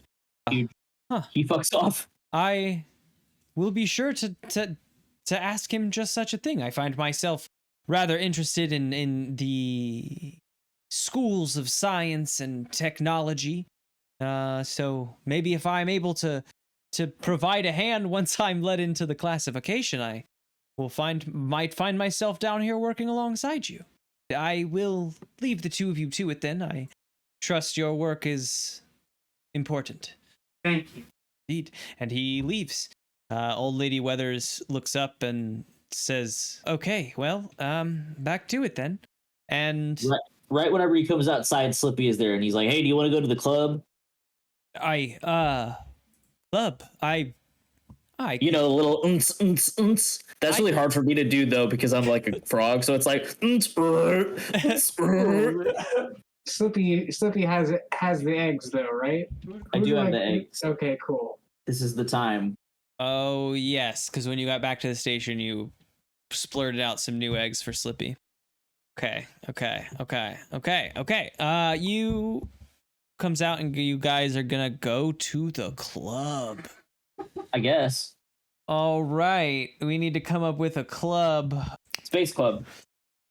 In Sector 3 in the residential area, there have been several. There's a whole hallway of crew quarters that have been transformed. Basically, all these crews came together and de-walled. You know, like took all the walls down and created a party space for members of this station, and it has turned into a little seedier, but it's like, you know, it's like a club. It's a club. Seedy in the fun way. And with all of your digging around, as you approach the club, you realize that it is one of the hallways butted up to, like, one of its walls is butted up to the hallway into the closed off area of the station. You know what I mean? I understand what you're saying, yes. Yeah, like the back of the club, that wall leads into the hallway. Into the 60%? Into the closed off area. Yes. Yeah, so you get here and it's a club. Imagine, you know, flashing lights, metallic dance floor, rails, and a bar. Cyberpunk 2077. It's a Cyberpunk 2077 bar, yeah. You know, lights and metal and robots and aliens. I am gonna look at the bar crew and see if there's anyone there that I have a rapport with. Anybody that I recognize. Yeah, you look up and down the bar. Have you been here before? Have you? I've probably been here a couple times. I feel like, you know, I spend a lot of my time sort of like keeping eyes on people, and I feel like a lot of people probably come through here once or twice. Yeah, they have a regular couple bartenders here, but the main one that's here every single day is a twin-headed robot that has several different like tubular like arms, able to take care of, you know, able to at least converse with two customers at once, but also able to, you know, serve the bar all at the same time. Robots aren't usually very morally malleable, so probably won't work with this robot. So we'll probably just have, you know, a chill time, and I'll probably try and not involve anyone else in my scheme here. Okay. Yeah. Actually, do I see any of the other cadets that I saw in the group that were making fun of him? Yeah, you see those two hold up at the other side of the bar. They're sharing some drinks and laughing Chad-like. Okay, so 100%, I've already got the move. 100%, I'm ready to go. Okay, so what my play is first I say, hey, why don't you go and get the first round? I'll get the next round. I see a couple of my buddies over there. I just want to go have a word with them. You invited me out to drinks. I'll give you the credits. Here's the credits. Take them. I want a Bloody Mary. I want a space Bloody Mary. Okay. He wanders up to the bar, and you go to your friends. I go over to him. I go over to him and I go, hey boys, how would you two like to help me out with a prank? I've got one of these fucking kiss asses along with me tonight, and I'm gonna give him something in his drink that's gonna make him throw up. You want to hold on? We were getting on board, and then you started talking roofies. It's not gonna make him throw up a lot. It's just gonna make him throw up a little bit. It's a prank. It's not gonna hurt the guy. Give me a parlay, roll plus charisma. 100%. They definitely want to do this, but they're a little concerned about you. 10. They look over at your friend who's just gotten this Bloody Mary, and he is also carrying a, what is this fool drink? A martini, filled to the top of the rim neat. He's trying to carry him over, but it's just like splashing all down his hand awkwardly. And they like chuckle to themselves, and they're like, all right, we could prank him. What do we gotta do? Honestly, they're real littles. So if you just distract him for a little bit, and then we have maybe like a chug off, then he'll drink his drink real quick and then have a bad time. All right, we can give this guy a distraction. And as he brings over, just give him a wide berth whenever he takes his drink. You know what I'm saying? Oh, we know. And as he comes up, they reach out and they're like, "Hey, want to apologize for treating you like shit earlier. I found Beavis and Butthead. We would apologize for treating you like shit earlier. You have a moment for us to do just that? And he says, you know what? I think I do. I think that everyone deserves a second chance. Slippy, my friend, would you mind holding on to these drinks while I go? With pleasure. Fantastic. And they sequester him off a couple seats away up the bar and like sincerely apologize to him. I just sprinkle a little bit and do my finger mix up. Gross. It's a dirty martini, right? Surely. Gross. You do that. If it wasn't before, it is now. Now it's a dirty martini. Do that. Actually, because this is a high stakes situation, give me defy danger dexterity as your 100%. Stealth roll. 10. Jeez. +2, baby. Well, you do that. He comes back over in a few minutes. He's like, gosh, those two guys, they apologized for treating me like shit earlier. They made me feel really good, and then they said they had somewhere to be. And he looks back over at the bar, and they're at the doorway giving you thumbs up. And he gives them thumbs up back, and he like smiles and waves, and they're like, he goes, and Slippy goes, you know how we celebrate that on my planet? How? Reconciliation, a big old chug contest. And Slippy starts chugging his drink. He panics and he grabs his drink and he pounds down the martini significantly faster than you, except when he comes up, he's like gasping for air. He's like, I won. Slippy goes, oh, good job. That means on my planet, you get to buy the next round. I'll get us around. The local customs and all. And he buys another round of drinks. Win in space. And he has eaten these eggs or and drank Slippy at the end of the night. You calls, sure you didn't put them in your own glass? Am I sure? No. Is Slippy sure? Also probably no. But he thinks he's probably got it. Those are two very different drinks. Confident enough to drink it. Stirs at the end of the night, beverage with his finger. Slippy calls Cookie, and Slippy just goes, "Hey, he drank them. Those aren't they don't die in alcohol, do they? Okay, good. Well, then no problems. Then the guy's got him in him, so you won't have any problems with him in 1d4 days or whatever." Yes, yeah, 1d4 to see how long for egg to hatch. A 1. He eats these eggs. Drink. How many eggs? I put them all in there.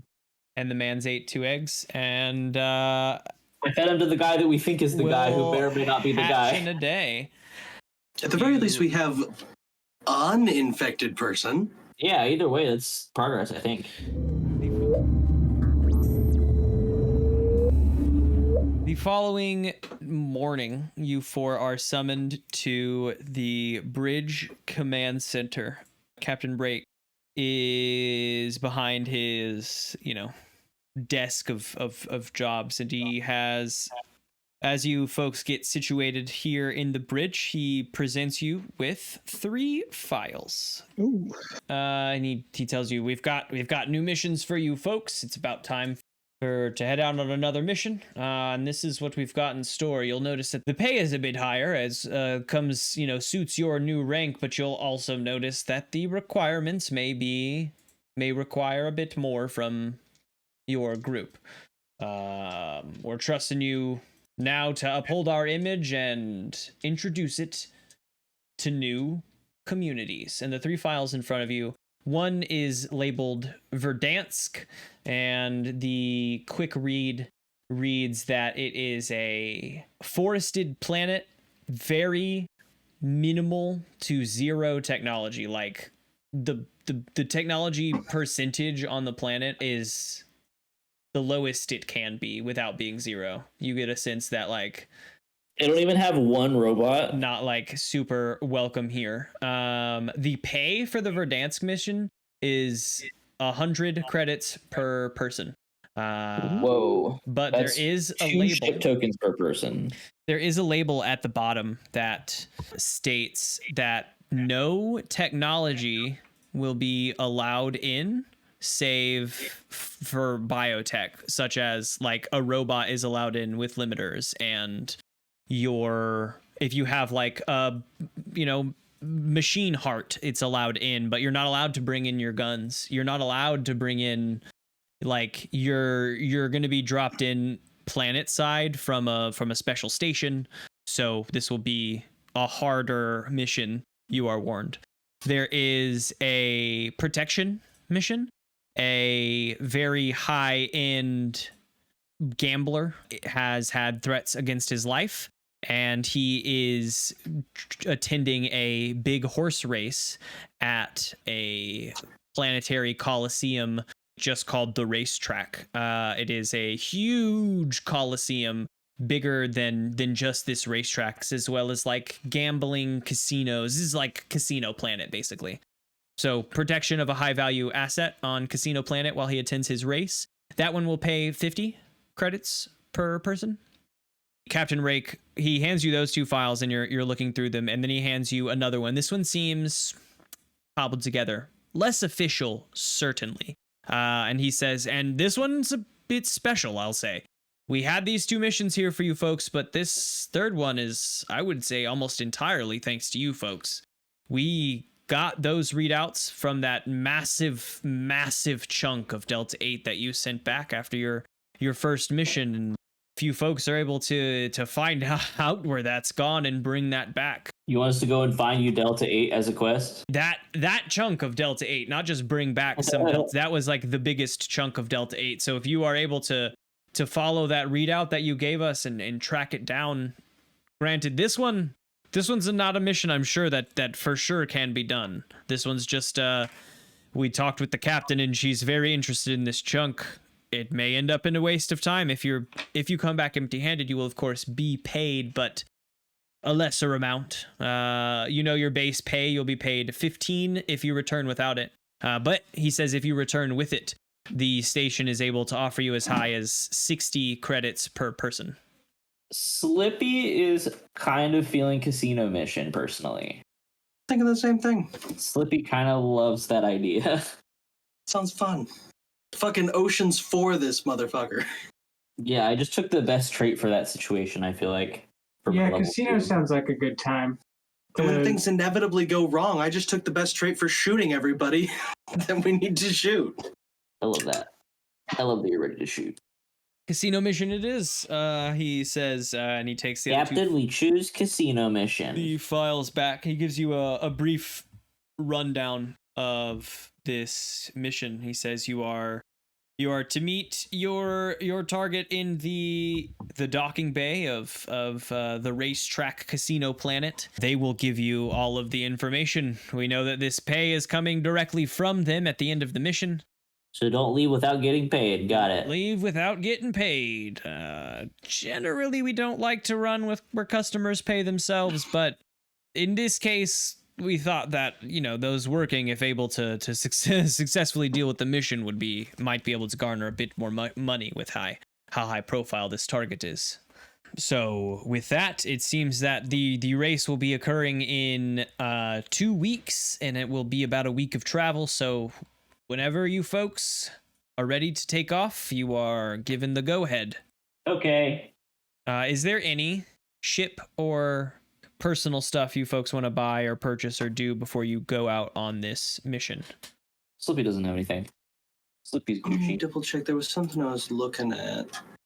Oh, can I buy a healing draft? Yeah.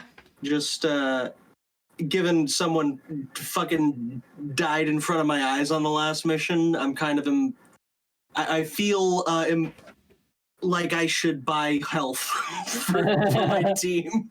Sure, yeah. I think that that can be picked up from the armory. Yeah, you go to get decked out for missions. You refill if your canisters are not empty, you can have them refilled. Otherwise, you'll have to purchase a new canister, which we have prices for. But They're not even close to empty. Sure. I've only fired 6 total shots, so Great. should be easy to fill. Then they refill those, and you purchase a healing draft. There is a discount for your new rank, and it is 3 credits off.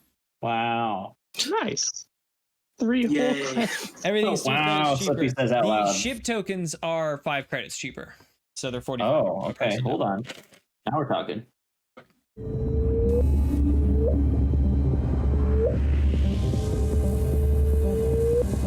That night, you folks are chilling in your bay, preparing for eventual takeoff tomorrow. There is a knock at the door. Slippy goes, oh, I know who that is. I'll also go to answer. And in through the door walks Bartholomew. Or the door opens and Bartholomew is revealed.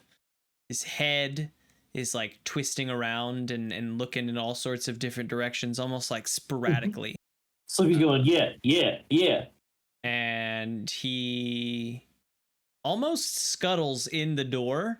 And then his skin like ripples and reveals, it like ripples and spreads out a bit to reveal a very small version of a very small male version of Cookie. And he Slippy looks up leans at- down and he goes, happy birthday. That's perfect. I was gonna say he looks up at Cookie and says, "Mama," and then the like we cut to black. And then the show is over. The end. That's the episode. You've killed Chutchling. You've killed. We've killed a government employee and turned yes! it into an invasive species. It's so ironic. It's perfect. So you guys have your first Chutchling, and it is First on station the Chutchling. invasive species agent Jeremy Pevins. Do we find out that he's actually that now for sure? We know for sure now? I don't know if you'll ever know for sure. This is a Oh, baby. God. Does he not have Now like, we can loot his shit. documents? Oh, now his you can- ID. He's dead. What Now is you his can ID? loot his shit. Well, you can loot his pockets. You loot his pockets. I'll say that you would find enough to ID him as Jeremy Pevins, but nothing else. Yes, that's perfect. That's all I wanted. Yeah. Just wanted to know for sure that I didn't just do all this for nothing. Do a murder on a rando. Just some guy who's just kind of weird.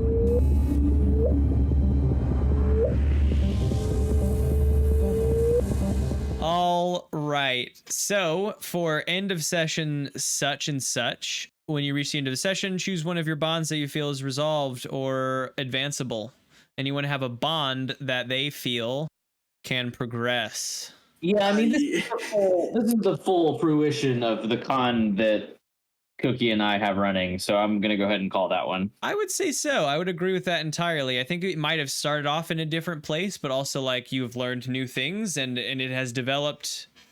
Made it happen. Yeah, it happened. You turned Jeremy Pevins into a bug and got Cookie, That's quote a unquote, good one for it too. laid. So before next time, we'll have to, you'll have to get that switched over, but you get 1 experience from that. Gabe has one that is Carl's interests do not challenge my goals. We should share a meal together and discover if we have use for each other. While you haven't, I mean, you guys have shared a few meals, but while you haven't done it with this necessarily in mind, I was saying that I think that you guys have discovered that you have a use for each other. Like you've discovered at least a teammate camaraderie here. Mm-hmm. So I think, I think that could be advanced. You can mark an experience and label it to be altered. It can stay on the same path and advance that story, or you can create a new bond entirely. Carl, I think that one might go with yours as well. Do you still hesitate to trust Princess Grubbins? Yeah, between 2, and I think especially since Cookie's going with that one, I think I'm going to lean towards that. I was also considering trusting Slippy because I saw him drop that suitcase and he looked so stupid he can't possibly have an ulterior motive. But I think that there's kind of an emotional value to like scooping up someone's dead body and carrying them away, where you're like, I feel an obligation of care now for this person, and that like kind of makes the bridge of trust a little easier. So I think that might have been the I like that hill to get over. I like that. I like that they're like, sorry, I like this evolving into sort of like an obligation of like taking care of Cookie. I've seen that Cookie has fallen in battle, and I must make sure that, you know, that does not happen again or something along those lines. I think it's a really fun way to put in what has happened in the story currently into that thing. So you can mark an experience, and we'll get that changed by next time. Wally, any for you? Nope. But I see some they're really gonna work on, because the one I have with Cookie. Yeah, I think is proof that things can be achieved without machines. I say that's an amazing thing that I've just witnessed. that's true. And unless I count the toast as my babies, then I don't know what I can do. No, that the thing that you have just said is true, and I think that will keep it. Like, I think that's a great way to phrase this. Cookie is a proof that great things can be achieved without machines, because Cookie, in a week from you guys landing, has birthed a child.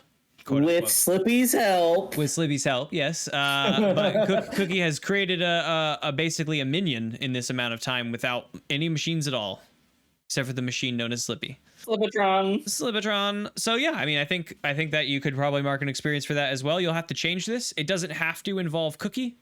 If it does, it should evolve based on like how this has happened, right? Cookie has proven to you that great things can happen without machines. Now, what does that mean? Or it can be with someone totally new. You can have two with the same person. You can have, you know, that can go a different way if you want, but it could also involve that. Okay, so each of you updated one bond, which is great. So each of you marked one experience on that, and then just a couple questions. First, did the crew learn something new and important about the world? We learned that there was we learned about the invasive species. Yeah, We learned that one. blasting shit through a horn does actually affect purple worms, which we were not sure would work. That's true. I would say yes on all. We also all those learned accounts. Jeremy Piven's identity. Yes, yeah. You learned a lot about the invasive species committee. So yes, I think everyone marks one experience from that. Nice. Did you overcome a notable monster or enemy? Yes. Jeremy Pivens. Jeremy Pivens and also the I purple fucking worms. murdered him. He didn't Same stand answer. a chance. He didn't even know. Same answer on both of these. And did you loot a memorable treasure? Jeremy Piven's ID. Jeremy Pivens, the minion.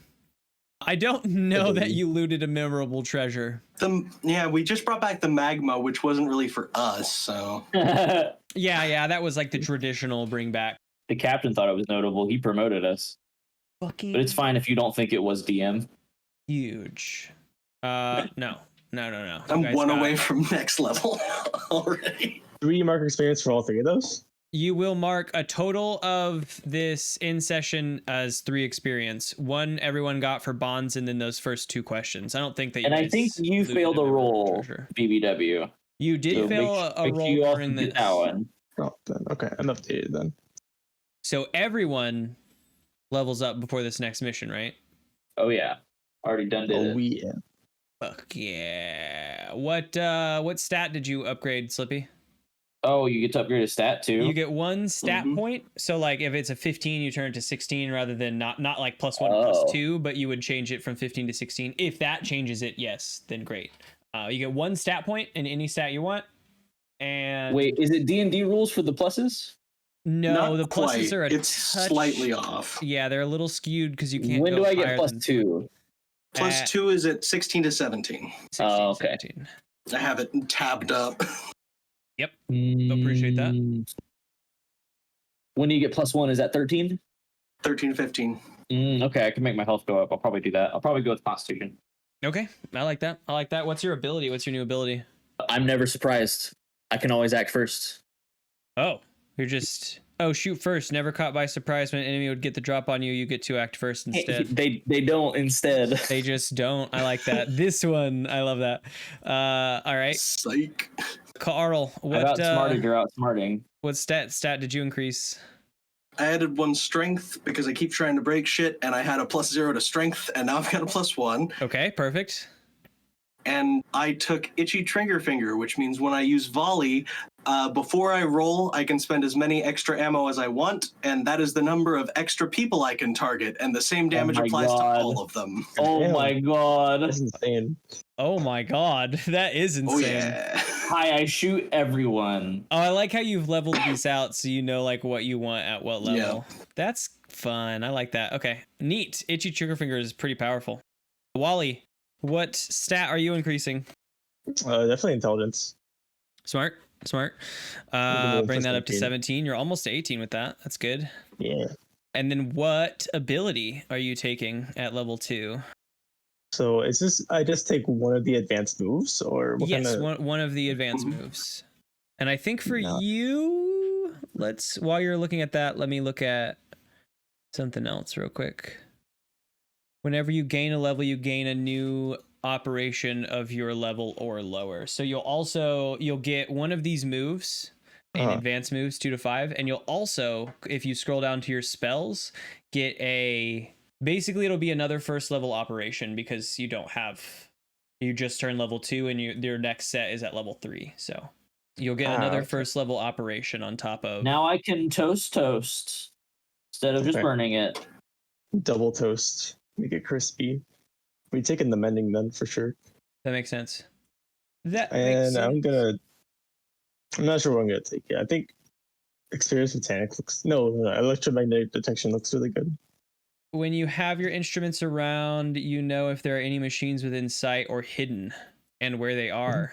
You can detect their general location or pinpoint them depending on how well you do. Okay, yeah. Machine spidey senses. That's pretty neat, yeah. And pretty I think that's called a metal detector. helpful for this upcoming adventure, possibly. If you're working My with metal security. detector is tingling. Cookie, what about you? What stat did you increase, and what is our new fun cook skill? I took a +1 to intelligence, so that brings me up to a +1 in intelligence. Only way to improve my character. You're telling me Slippy was the smart one this whole time? Yeah. My stats are technically in wisdom, not intelligence. I'm not sure how that applies in this game. I'm really torn because I was thinking about Butcher. That's a move that lets you forage for ingredients inside the corpses of your enemies. Nice. Non-humanoid only. Oh. I think we can change that. Or I guess non-intelligent only. Oh. This was too smart. Don't want to eat it.